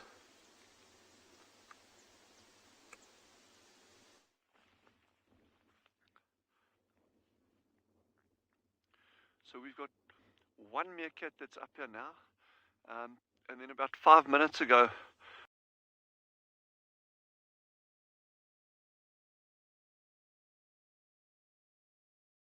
keep them. It's just the other one that's left over now. Not. No. This little guy's been popping in and out, in and out, in and out, just checking this wind, checking this weather. But they're actually quite sheltered where the burrow is. To Jean-André's left-hand side, there's a clump of bush. I mean, it's not very dense, but it actually provides a little bit of wind, this shelter from the wind. The wind is pushing out the south. There we go, you can see that. So that clump of bush provides a little bit of shelter from that cold south wind. So it's actually not that bad where they're sitting. And it's really settled nicely compared to what it was like last night and early this morning. So although the ambient temperature is very cold this morning, it's actually not so bad as long as the wind has dropped and you're out of the and you're in the sun and you're out of the wind. Then it's actually not so bad at all. And I'm just really pleased that this is one of the nice relaxed ones. There's absolutely no sign. Veronique said they actually chased them down. Now, Jean-André, I don't know if you can see that big tree way in the distance there. That very, very big tree. We'll have a look at it just now, but apparently this group of meerkats chased those other 2 intruding meerkats way down the bottom there. You can see that huge tree in the distance. That's about 400 meters, 500 meters from us. And they chased them way other side of that. And then they came back to the burrow. So, especially now when they've got these little pups, they're not going to tolerate any kind of intruders into the area. And that's obviously crucial for the pup survival. I mean, there's no ways the alpha is going to risk any kind of other meerkats coming in that there might be any impact on the survival of her pups. But you can see over the horizon there how these clouds are still pushing in. It's a huge cold front, and I think we're going to be seeing more and more of this over the course of the day. Of course, if these clouds do move out completely with this cold ambient temperature, it's just going to, any heat that's built up will just dissipate very, very quickly. Zella's said that that's quite a distance to chase those strange meerkats away. That they will do that, double that distance if they have to. If she thinks there's a very real threat to the group or the colony, these meerkats will chase other meerkats even further than that. But obviously what they'll do, they'll push him up to the edge of their territory into a neighboring territory, and then they'll leave them, because obviously they're not going to risk going right deep into the heart of another colony of meerkats, or the territory of another colony of meerkats. So there's kind of like different parameters there. And also remember that their burrows are not necessarily central within their territory. So they could be using a burrow that's already on the existing edge of their territory or close to the edge. And if an intruder comes from there, they might only chase it 100 meters to move it away from the area. But normally, if it's a burrow located close to the middle of the area, then they chase it quite a long distance. Yeah, the others aren't getting out of bed just yet, but I think it shouldn't be too long. I mean, like I say, the clouds keep obscuring the sun. You can see the shadow coming over us. The light just really dims, and then it gets brighter again. So we've got these clouds that keep on passing, but they are quite patchy though. So yeah, I think let's just give it some time before these other ones come out. I think it'll be probably another couple of minutes yet.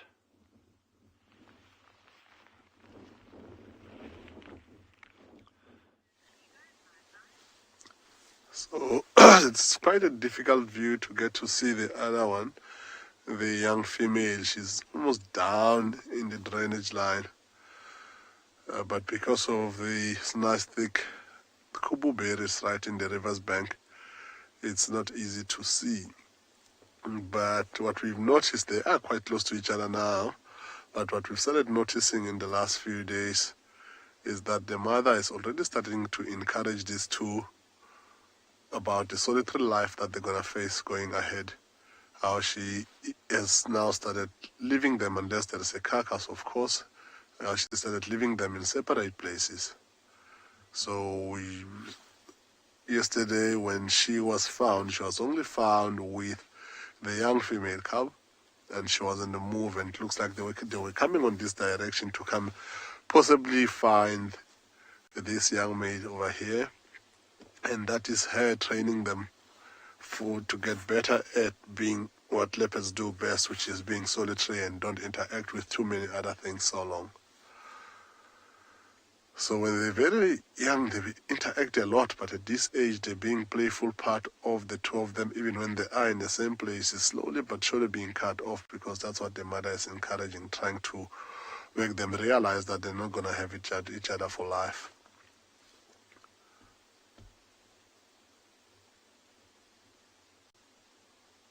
Let's just see some spot. Gonna comment on that camouflage. That is possibly one of the best camouflages there is to get. We are sitting literally 10 meters, 15 meters away from these leopards, but we can hardly see them. But we're hoping that they are gonna digest for whatever they've eaten the most of that impala, and hopefully one of them will get up, move towards the tree to go start feeding. In which case that might even start a little bit of problem between the two, because leopards, as much as it's a mother and two cubs, you don't often see them feeding together on the same carcass at the same time. They often just take turns. And as to the two siblings, that often starts a little bit of siblings rival, where one wants to feed before the other one, and vice versa. So with all of that, it will be interesting while we await here to see how this whole thing is going to unfold.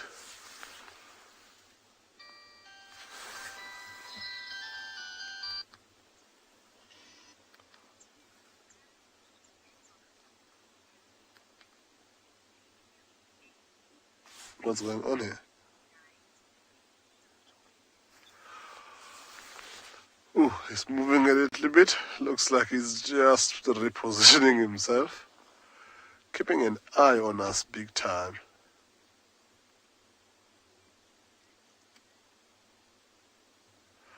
Looks like there are some flies that are bothering him, looking at how much twitching is that ear doing.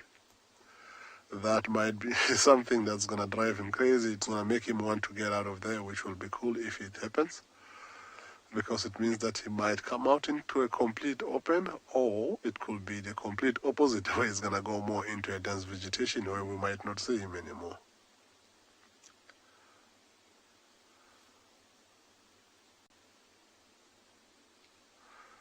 I don't know if you can hear. Of course, we are along the drainage line with some big trees around.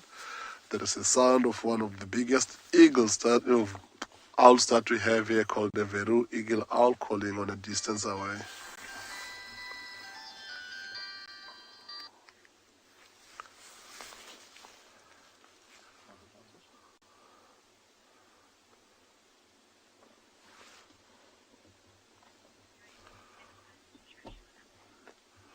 So let's stick with these leopards a little bit more. We'll send you to Trish for a quick update and then see what they do, and we'll keep you updated.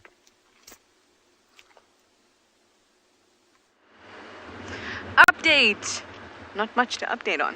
What I am going to do is swing past Gallego Pan and then up round the northern side of Viatella Dam, and then going to swing past the den again. Just in case, hyenas move in such a kind of random fashion that you wouldn't be able to, firstly, it's very difficult to track them. I'd say probably one of the most difficult animals to track. And so even though we didn't see them just now when we visited, they could have easily come round again. So I think I will do that.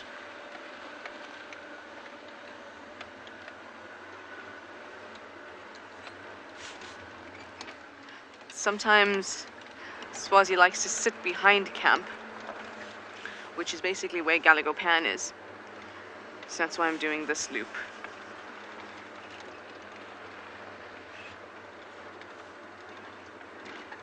I also saw lots and lots of fresh elephant dung, as well as elephant tracks, but no elephants. And then I thought I heard them, and I was like, yes, elephants. And then I approached and it was the buffalo herd. So I'd love to see an Ellie.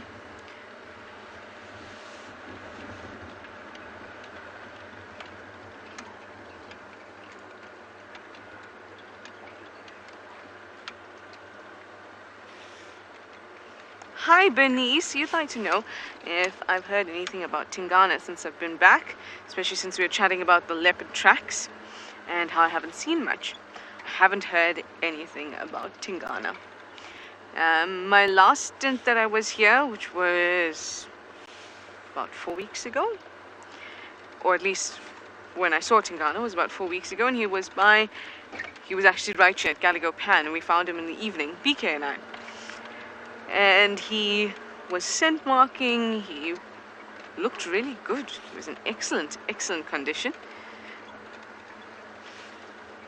So even though we're seeing less of him, I don't think that he's not territorial. Maybe he's just moving to a just different part of his territory. Most likely northwards. I will tell you that I did hear that there were male leopard tracks heading out at Gallego Shortcut, the road we just came off, to the north. And though it's difficult to make assumptions about which male leopard is making that track at the moment, I suspect it may have been Tingana's. Maybe we'll see him soon. Wild Earth relies on support from viewers like you to carry on broadcasting our daily live shows. A small donation goes a long way in helping us on our mission to connect the world with nature. Please visit our support page to see how you can help and become part of the Wild Earth family. Thanks, Trish. Well, we're just sticking around as well. We're here sitting on the ground.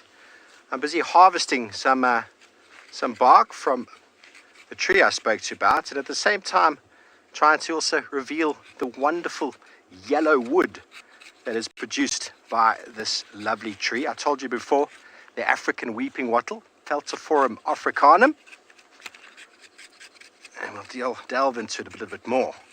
Just get some bark here. The reason why I want to harvest some bark for you quickly is because I'm going to do something known as a decoction. And a lot of people hear the word concoction and they always say, what concoction you're going to make? Now, a concoction is a mixture of a couple of things. Whereas a decoction is when you take, what I'm going to do now, a whole lot of bark, or leaves or roots. And you can see it here. It's still very fresh and very green. Probably would work to keep this for a day at least, or 2 days or 3 days, let it dry out a bit, and then use it. But we're going to use it in the moment. And a decoction is you take water and you bring it to the boil, like my little kettle over here, boiling away. And I'm going to throw 2 parts water to 1 part bark, plus minus. The ratio right here is not exact. It's not an exact science, but I'm going to pour that in there. And a decoction is going to be me allowing this brew over here to boil for 8 to 10 minutes. Just like boiling potatoes. Have you ever tried to eat a potato raw? First of all, it could probably kill you.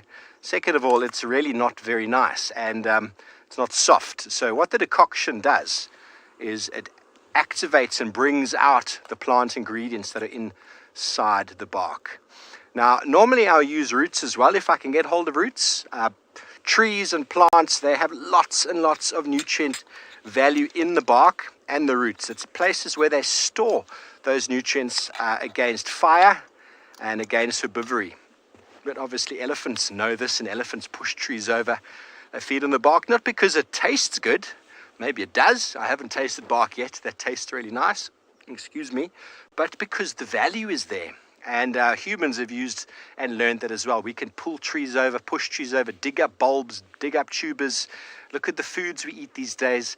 And what do we do with a lot of it? We boil it. We cook it to get that active ingredient out into the soup, into the stew, whatever it might be. So that is what a decoction is. It's taking the active ingredient, boiling it for 8 to 10 minutes so that the water can take out all that liquid. Then you can either throw away the bark ingredient and drink the liquid, or the bark ingredient can be applied to whatever it might be. So we've also got some bark over here, natural raw bark, which apparently you can chew if you want to. I mean, here it is. You can see it's quite nice there. It actually can be chewed as a diuretic. Now, a diuretic is something that makes you sweat. Have you ever had cold and fever and you take certain medicine that makes you start to sweat? Like, for example, chili or cayenne pepper. If I'm ever feeling ill, I'll take a little bit of hot water and a huge amount of cayenne pepper and stir it in there and drink it. What do? My whole body starts to sweat. So diuretics actually help you to sweat out whatever illness there might be. Emma, can you go again with the name? I didn't get that person's name. They're wondering about poisonous plants. Now, there are a fair few poisonous plants around. The euphorbias, Krishna, you want to know poisonous plants? There are a fair few plants around, namely the tambuti and the euphorbias. So tambuti falls under the euphorbia family, and those are very, very, very toxic. So generally a hard and fast rule is you can go and take something, and if it's got milky latex, rather stay away from it. But what you can also do is you can take something like this, and you can take it on your skin. You rub it on your skin, on a rough part of your skin, like maybe in the top of your arm, the top of your hand. And if it doesn't cause any blisters or sores or welts, then you can take it onto a much softer part of your hand. And then you can, if it doesn't cause anything as well, then you can go to the next stage, which is, if it's bitter, avoid it. Bitterness is generally something you should avoid eating. And if it's not bitter, then you can maybe eat a little bit at a time. A little bit at a time. If you see monkeys eating something, it's possible you'll be able to eat it as well. Don't think you can go eat things that other animals are eating, but monkeys, we can digest similar stuff. But you'd have to take it in small quantities, otherwise you'll probably get a very irritable bowel. Okay, while we're waiting for this to develop, the leaf structure, this is the weeping wattle. let me just, very, very nice. You can come right in up on the leaf structure there. So it's very messy accumulation of leaves at the end of the branch, known as a compound leaf. Many, many, many leaves there. It's very, very green. It's very soft. Very, very soft. It's also why people call it poor man's toilet paper. If you do happen to find yourself in the bush and you need to wipe the nether regions, this can work quite well, but it does sometimes leave little bits. So that's why it's not regarded as very wealthy toilet paper, but it's very soft and very delicate, and pulling a branch off like this works very well for keeping flies away from you as well. So that's a very, very nice way, because I mean, even the lion, the king of the jungle, battles with flies. That is a wonderful African proverb. But we're going to go through this. We're going to let our decoction boil. We're going to figure out our medicinal properties. We'll come back and talk about some of the wood as well, and what we can do with the wood, and what exactly it is the elephant is getting out of this plant, and hopefully some benefits for ourselves as well. But you'll come back to us in a moment.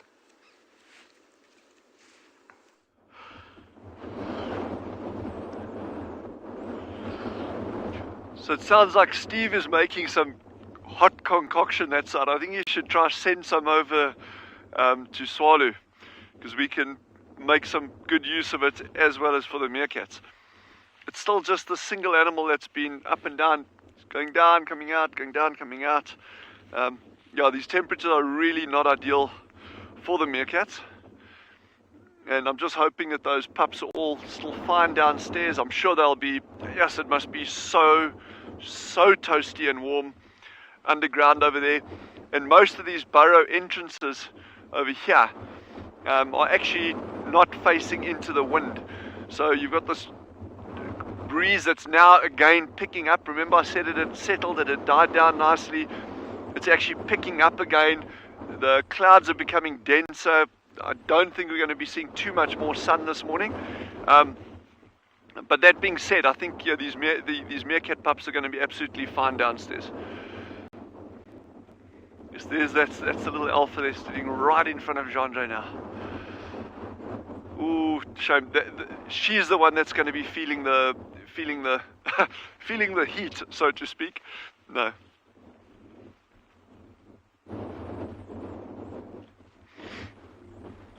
So Ruth has asked, are the claws on a meerkat's back feet as long as the ones on the front feet? No, they're not. Jean-Jay, I don't know if you're even able to see the claws on the hind feet over there. Okay, no, you can't from where he is.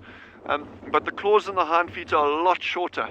And the reason for that is simply that they don't use the hind claws for actually digging. It's the forepaws, the forepaws.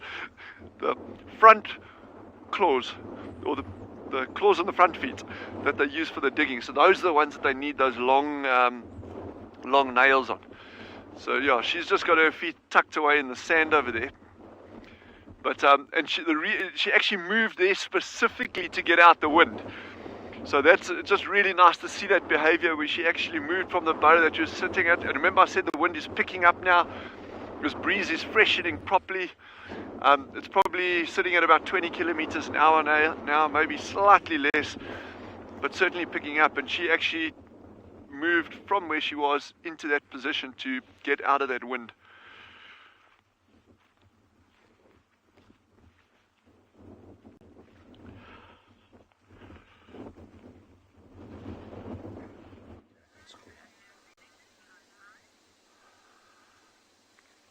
Yeah, looks like his head is up. Something's caught his attention. He keeps looking behind him, but doesn't get up the direction of where the carcass is. So this is good news. He's sitting up and he's looking right there. It looks like he might just have thought about getting up and heading there to go for another feast. He's such full-bellied, but with the amount of time he lied down, didn't do much. He must have digested slightly, get a little bit of space open. He just moved out of the picture. I don't know if he's lying down.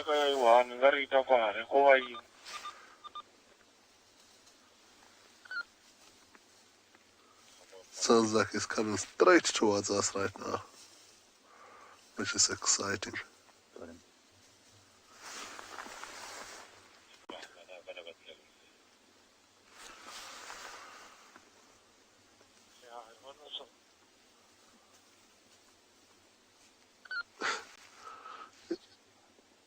just gone behind the bush. It looks like you might have even be going for a quick bathroom break, maybe to want to open a little bit more space before he goes back.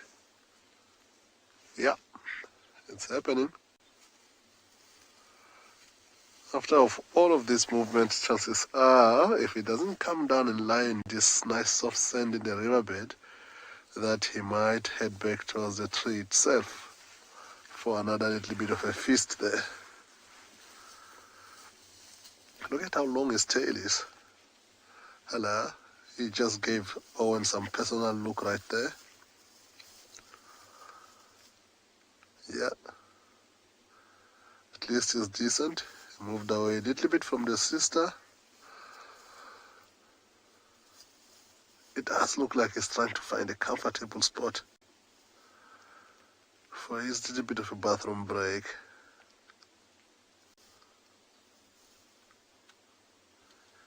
He's grown so fast. He's such a big leopard. He's gonna be big.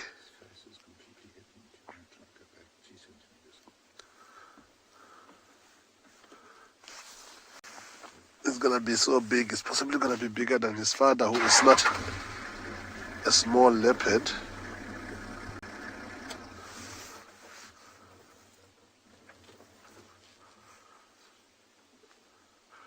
He's got such a perfect face, no scars whatsoever.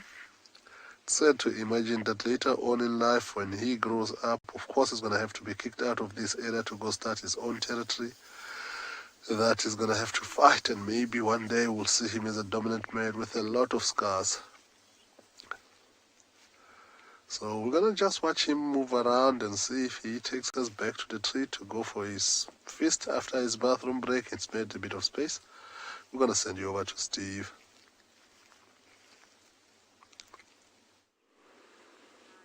Thanks, Barney. How wonderful. You get to see a lovely leopard and cub. How special is that? Well, we've been looking for some today. Haven't found any tracks. Trish was on some tracks for a female, but our lions have crossed out. But anyway, you're back with us, and the kettle is boiling. You can see the steam is coming out. And the decoction essentially is you're boiling the water down. You're making a reduction. The difference between a decoction and an infusion. An infusion is generally when you use it for leaves or things like that, you make like a tea. So a tea, when you make tea and you take a kettle and you boil the water and you pour that hot water over your tea bag, it's an infusion. You're letting something steep inside the water. And then once it gets the color you want, some people like strong tea, some like weaker tea. So that's a stronger versus weaker infusion. Then you drink that and you get the benefits of those plant parts. But in a decoction, we're really trying to break down the active ingredients inside that vegetation. And it looks like our plant is looking very, very good. I'm going to just grab out one of those to see if maybe you can see the difference between that and a fresher one. No, not really. Apart from it being wet, you can't really see it. But as I said before, you can chew this. You can chew these. It seems like my gas bottle's running low. But anyway, the color's changed lovely. So you can chew this. You can chew it as a... Oh, it is absolutely bitter. I'm going to try chewing the other one. See how, if it's less bitter. I don't know how you're supposed to stomach that. It's not nice. So you can chew it as a... Oh, to warm yourself up, help you to perspire. And it's, see that, I've got another gas bottle, but this gas bottle has died on me, but that's good. I pumped it at the end there. Let's let this cool slightly. So you can chew this to warm yourself up, help you to perspire, and that's good for colds, flus, and it has been used traditionally for mouth ulcers and sores. Now, bear in mind, everyone, I do these traditional Tuesdays or medicinal Mondays, bringing back indigenous plants, traditional beliefs, traditional knowledge. And please don't go and take these ideas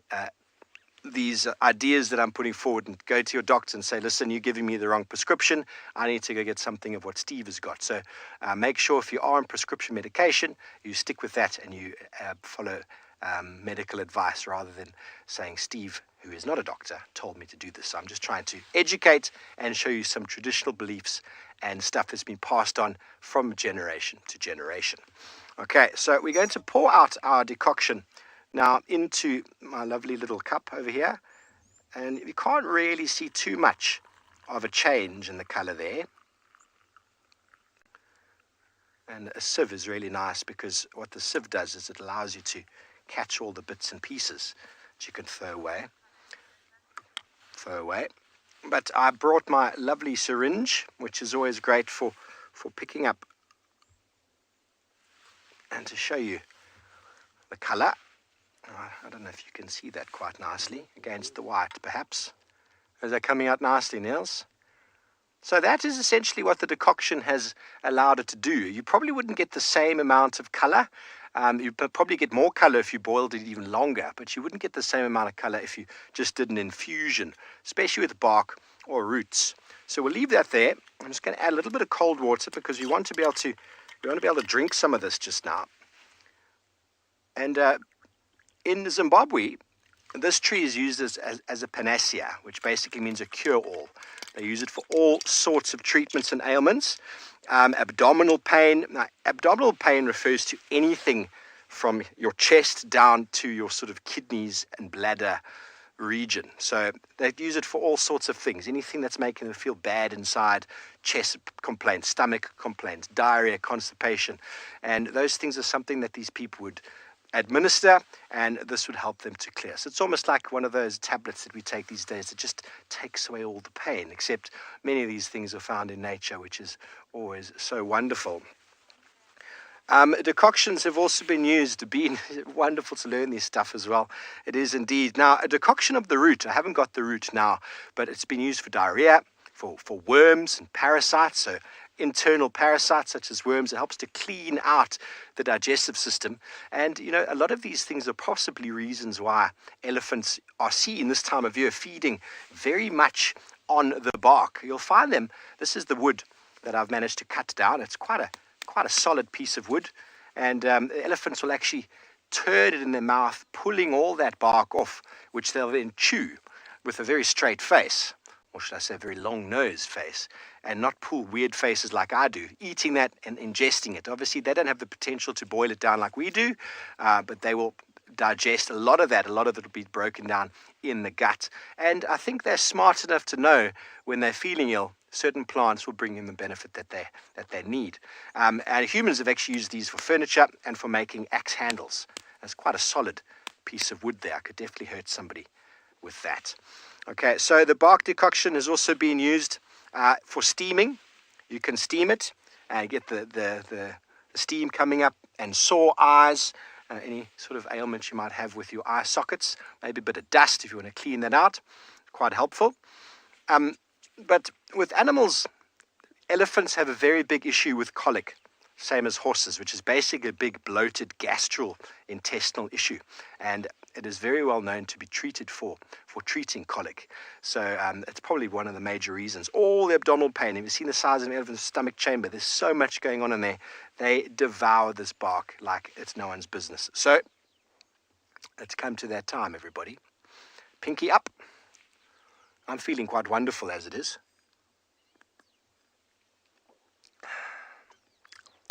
It's bitter, but they say medicine is supposed to be bitter.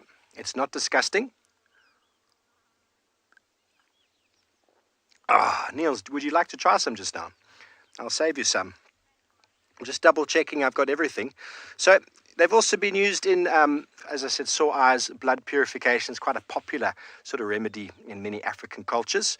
But this plant, a wonderful plant, ecologically, it grows all over the park. Wonderful shade, great for keeping the flies away.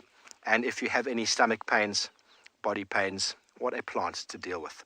So I'm going to give Niels some of this in a short little while. There is the color one more time. Let's just spray it into the wilderness. Thank you for joining me for my first Middle Monday back in the seat. I look forward to joining you and spending more time with you over the coming weeks in instructing or showing you some wonderful plant parts and remedies from the African wilderness. And I think shortly we're going to be sending you back over to someone. I'm not quite sure who.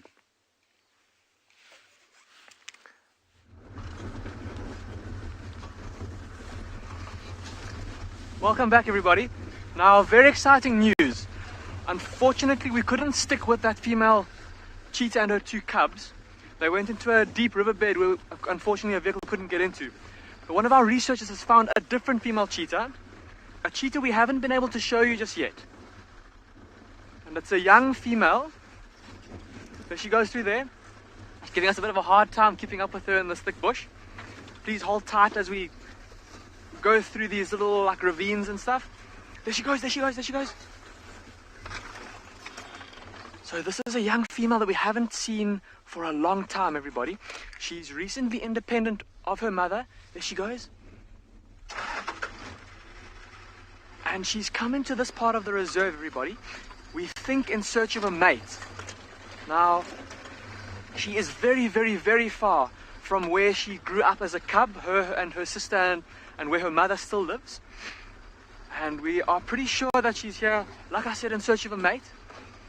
There's two dominant male cheetah that live in this area. And we've been watching her very carefully. She's been walking and smelling often, smelling all the big trees where male cheetah would have scent marked. Here she comes here. There she goes. Very, very, very exciting news, everybody. Like I said, she's going to come into the open here. Just give her a second. See how she's walking in a zigzagging pattern as well. She's not walking straight for very long. There she goes.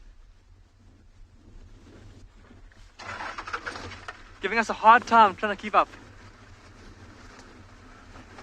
Oh, there's a big hole.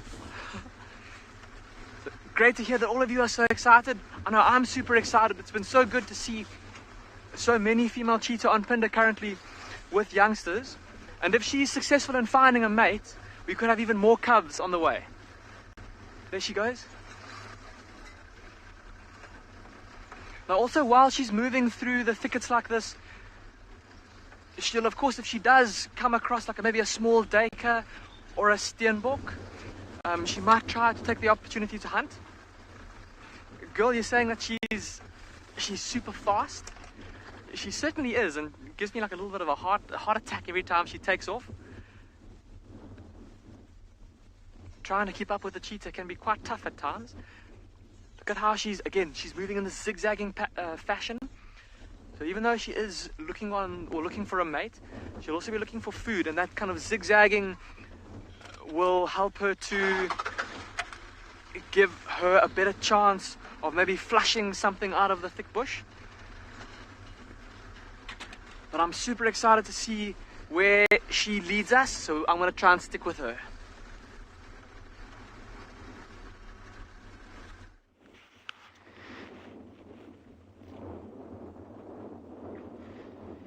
Yeah, sure. So to give you some perspective of why that little meerkat is sitting huddled up against the bush over there, is our real field temperature here is between -2 and -4. That's what we've got. Veronique, the meerkat bitch, her phone is saying where we're standing at now. It's -4. Mine says -2 at our research center. So it is pretty nippy. And with this, what's actually caused it now is with this breeze that's now picking up, that wind chill, that's what's creating this drop in temperature now. I don't know how much foraging these little meerkats are going to be doing during the course of today.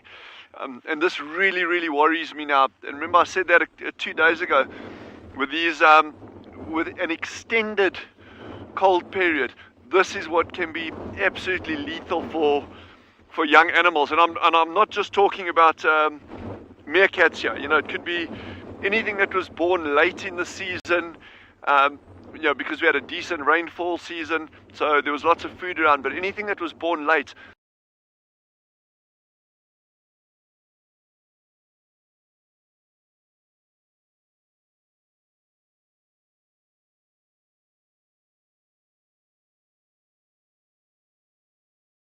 We get with these clouds coming in. That's nasty for little animals. So anyhow, let's hold thumbs. We know down these burrows they're going to be super snug, super warm.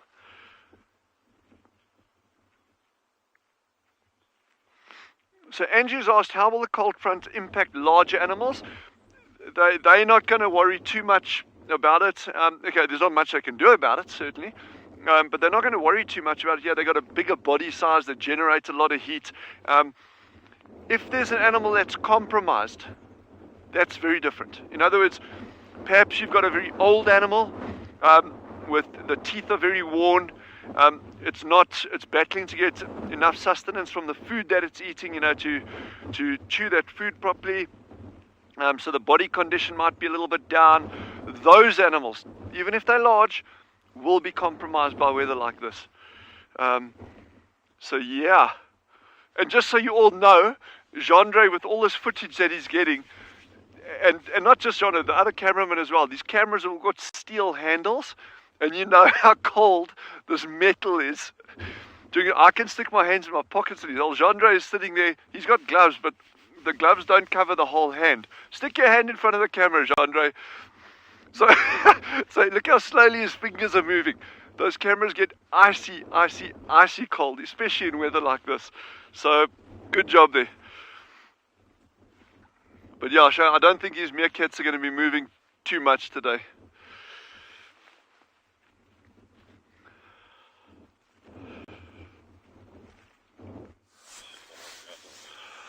So this young man has been moving around a lot more than the sister has. He's went back into the same spot where he was lying, but it does look like there's something that he's hearing that we don't hear. He keeps on changing direction and looking completely on the opposite way to where the carcass is. It makes me think that maybe the mother might have headed on that direction, or it could even be something like a hyena that might be close by. He, at this moment in time, doesn't look scared and too bothered, but he doesn't seem to want to take his eyes off whatever it is that he saw on the other side. And at the same time, there is that one fly that is really bothering him big time. You can see how he keeps on shaking his head every few seconds or so. But it's getting warm now, and the spot he is on is possibly the dream type of spot for him, in particular now when the sun becomes hotter and hotter, that he might stay there for a while longer without really doing much. And as for the sister, of course, she's chosen the thickest dense bush there is around here.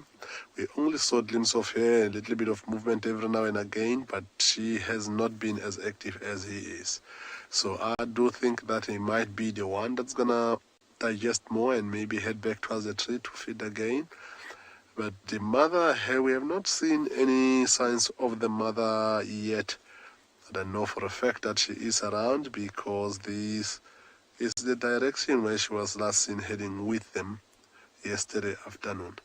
So while we wait here, listening to all different types of things, making noises and birds calling, we are hoping to see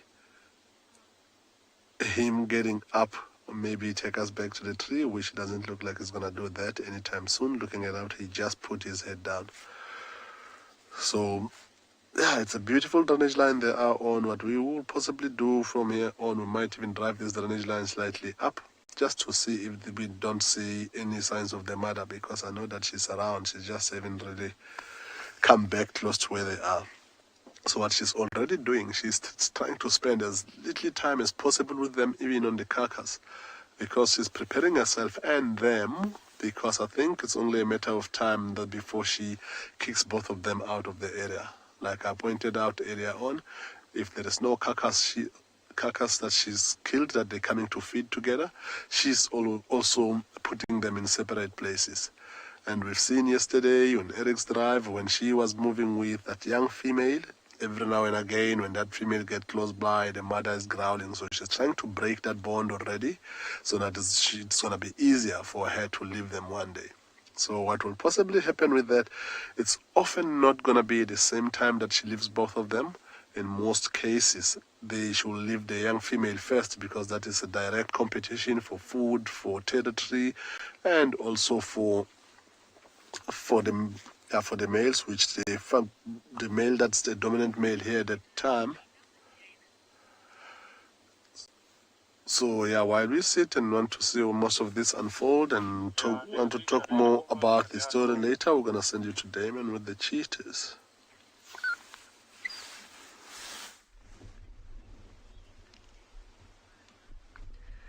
She's finally stopped, everybody. After a lot of bushwhacking, we've managed to keep up with her.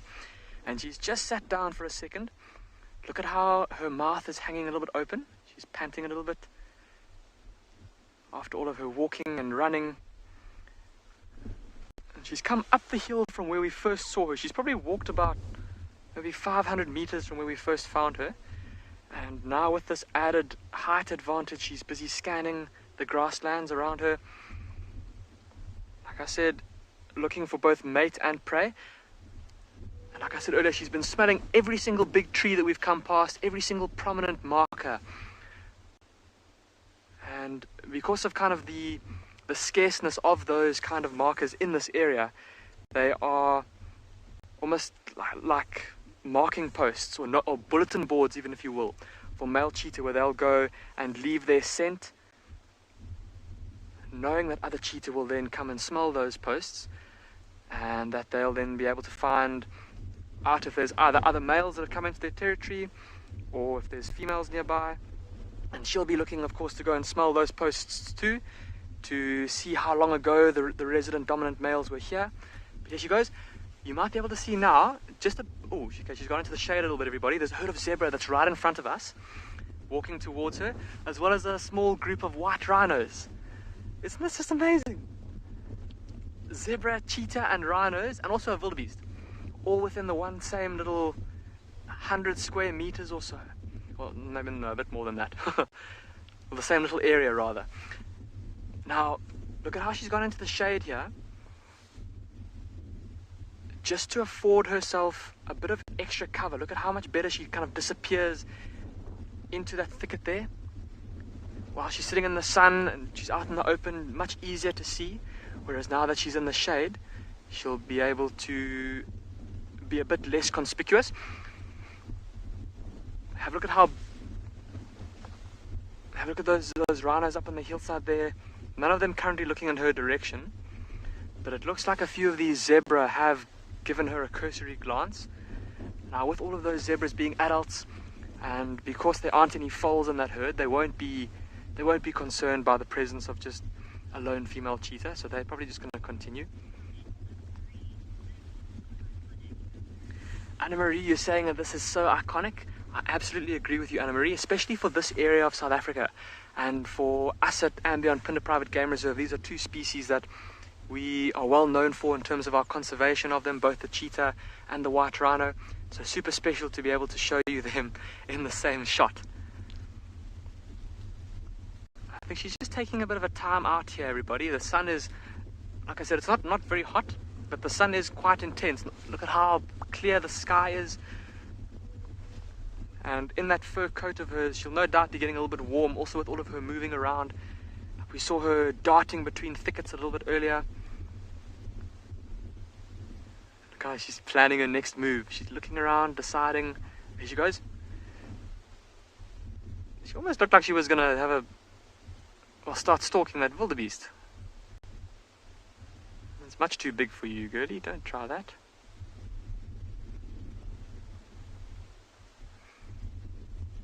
Also, just remarking, looking at her body. Oh, look at her. I don't think she's stalking, but look at how she's keeping her ears pinned flat. Oh, look at how she's now got them pinned back, and she's it almost does look like she's gonna stalk, everybody. Let's watch and see what happens here.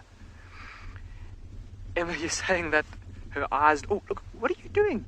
There she goes! What are you doing? Look at that! She's caused panic. There's rhinos running, there's zebras running, there's wildebeest. She's caused panic. That was ridiculous. But did you see how she didn't really give it a good go? She kind of just cantered in at them, and when the wildebeest didn't run, did you see how she kind of like tapped off a little bit, as if to say, oh, this wildebeest is not running away from me. What do I do? Do I carry on chasing, or how does this work? And even the rhinos ran. They of course just saw the zebras and the wildebeest running.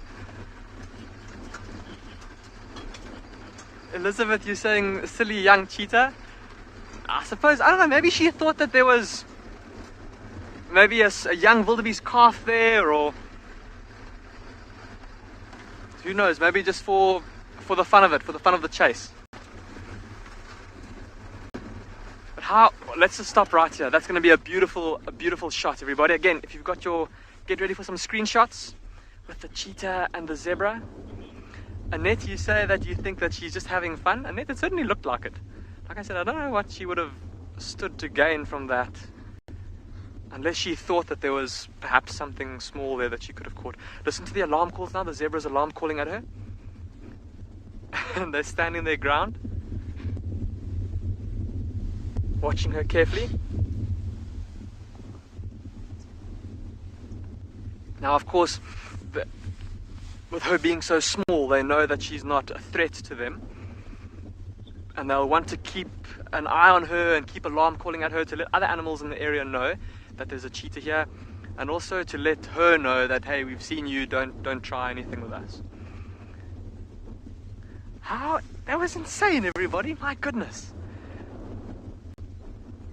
Causing chaos, coming from a different part of the reserve in search of a mate, and then just chasing zebras and wildebeests and even rhinos. Ridiculous. Now she's just going behind that thicket there, so let's try and catch up with her again.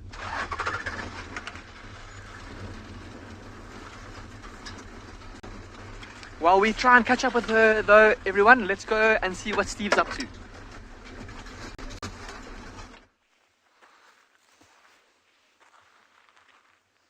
Thanks, Damon. Isn't that quite incredible? Actually had a post last night on Instagram saying exactly that. Herd animals hang out together in groups, but sometimes those groups get unmanageable and they get uncoordinated, but predators take advantage of running into the herds, causing pandemonium, and then selectively removing an individual. But I don't think that young cheetah is going to do that. But I love it when I talk about things and they come to fruition. What have we found over here in the road? Well, none other than a big steaming pile of elephant poo. And look at what he's been feeding on. This is the African weeping wattle branch over here. And look how it's taken the branch. It's put it, this is what an elephant does. It's called corkscrewing. Puts the branch in the mouth and it turns the branch like this with its molars. And basically you can see how it's been breaking it off, breaking it along. It doesn't have a knife like I do. So the bark is displaced by the molars as it crunches the wood. It's not looking to eat the wood, but it's definitely breaking the wood to get access to the bark we just spoke about. And look how at the end of the leaves, where the bark is less and the leaves are untouched. And then the elephant does a very nice sustainable agriculture practice of cut and drop. And now that is on the ground, and that will provide a small amount of shade or microclimate in its own right, same as the poo. So right here, again, the elephant has done the same thing. Exactly the same thing. It's damaged quite a large piece of this plant. Poor tree. The tree is being hedged by the elephant, but you can see along the width over here, or the length here, that it's been broken to get access to that bark over there. And into the tree it goes. Once again, another one. Same purpose. It's like eating a corn of the cob with your whole mouth. Imagine stick one of them in, but then you get to the one end, you go back to the other side. That's what the elephant does. So very nice behavior known as corkscrewing, but very interestingly, they do not touch the leaves. So no nutrients in the leaves that they're looking for. And the leaves are very seldomly browsed. Maybe the young shoots by giraffe and black rhino, but other than that, not at all. So we'll just put that back again. I like to move them out the road because essentially what you're doing is creating that microclimate for the animals, for more happening up there. Lots of little microclimates, the cut and drop. And that is changing the shade dynamic and the organic material dynamic. Okay, well, very good. We're going to carry on down the road. Who knows where we're going to head to? Who knows what's going to pop up in the next 5 minutes? But I know who's going to pop up on your screen next. The Trishala.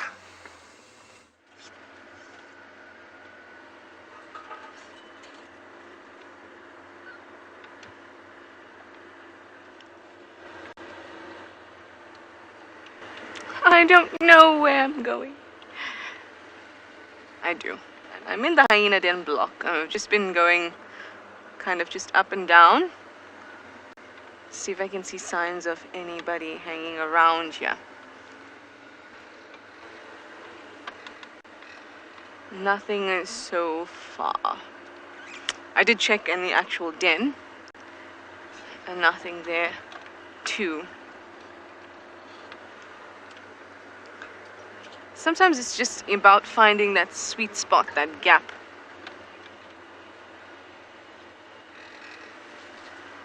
In the day and in the temperature that the cubs feel comfortable and the adults will be around.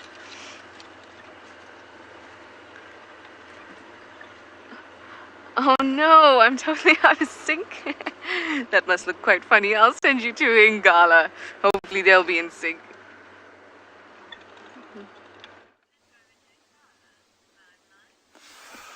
Welcome back to Ngala. We were still saying earlier on about these two leopards that have not moved that much at all. We tried moving around. We've got a little bit of a view of the female herself. Can only see her belly there. She is really, really full. Don't blame her for not wanting to move at all. And back to the story of how we think that they don't have that much time with the mother herself, because now since we've been here, she has been nowhere. And back to yesterday's afternoon's drive with Eric, how the mother was hissing and growling to this young female as they move along. I haven't really seen her interact with the male lately, but she'll still be a little bit more tolerant to him than to her, because he is not a direct competition to her. She is a direct competition to the mother. So we think that it's just a matter of time until she decides that they need to go, but she might give up part of her territory to this young female.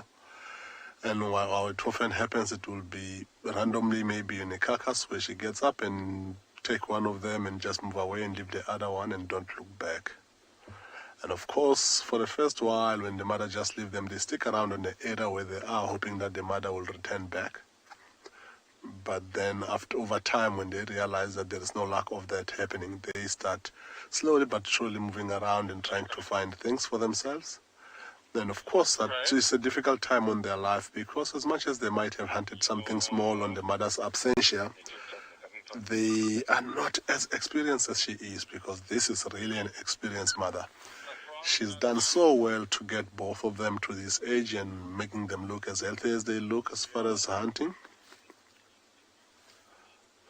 And that it's really, really good. I agree with you 100%. Seeing a leopard is possibly one of my favorite things to do out in the bush. In particular, when it comes to these ages, when we start thinking about things before they get done. So we're gonna also leave these leopards now and send you over to watch the fighting impalas, but maybe we'll come back to have a look at them in the afternoon if they're still around.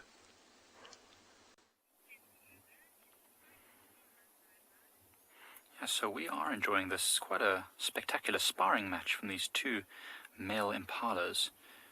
It really is a sparring match, because this isn't the season when they are mating, but look how they jump and turn and hop. Look at the tails flicking. There's a lot of excitement.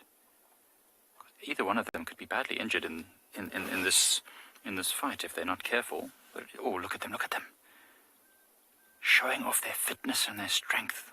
This is really awesome. Don't often get to see these kind of sparring matches outside of the rutting season, which should have finished more than a month ago now. Look at the dust being thrown up. The footwork, it's amazing to watch their feet, because they really have to always counterbalance themselves. Oh, there's a larger impala coming to break it up.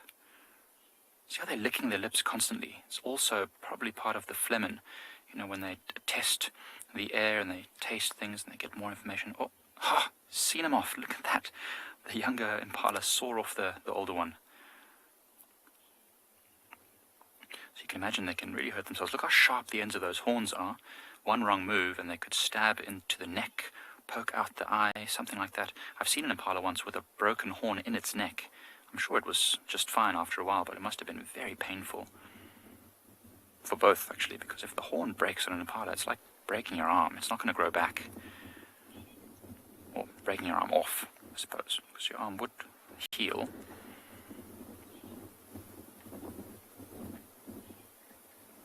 Sometimes these matches start off and they look like they're just sparring, and then they can get more aggressive as time goes. Especially if they're evenly matched, which these two both seem to be. I don't think they're fully grown just yet. Maybe around 3 years old, maybe a little older, but certainly not as big as that first impala we saw. So, very exuberant. Sarah, it does look like breakdance fighting. This is awesome. There's a lot of movement, a lot of spinning and twisting. I've seen impalas before, really fall over, and then it really does look like breakdance fighting with their feet up in the air and the other ones pushing them around. Nothing wrong with a good breakdance fight once in a while. Settle your disputes. Oh, ouch, that looks a bit sore. You can really see the muscles and the glistening coats on these impalas look very strong and healthy. Let's not have murder on the dance floor. See, every now and again, they just stop and they listen. Remember, this makes them very vulnerable. Oh, that doesn't look very good. If I did the splits like that, I'd be in a lot of pain. So every now and again, they have to stop and listen around. This makes them very vulnerable. You imagine they don't want to hurt, or they don't want to get hurt, so they're focusing their attentions on those sharp horns of their opponent. And at any moment, a leopard or a lion could sneak up to them and grab one of them. So you actually have to be... They have to be very vigilant. Interestingly, not so long ago, I found 2 kudus that had somehow managed to get their horns locked together like this, like they are now, completely locked together. But one had died. It was very interesting. So this one was still alive, standing with the dead kudu attached to him. And we managed to, get involved and try and see if we could help. And we actually found that the dead kudu that was still attached to the horns of the live one had been partly fed on by a leopard. It was incredible. I mean that just goes to show how focused they must have been. And then this leopard came in, obviously, when it noticed that they were caught together. Look at that. Look how they get the angles together. Yeah, the kudu thing was super crazy. Push him into the ground. Let's see if this is gonna finish this. Finish him. Anyone ever played Mortal Kombat?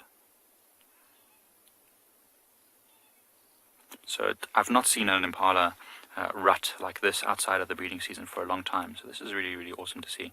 Look at the wide stance and the rippling muscles.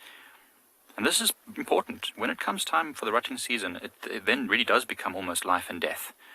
So if they don't practice now, they're going to really struggle in the rutting season, which is around April, May time usually. It's an awesome view.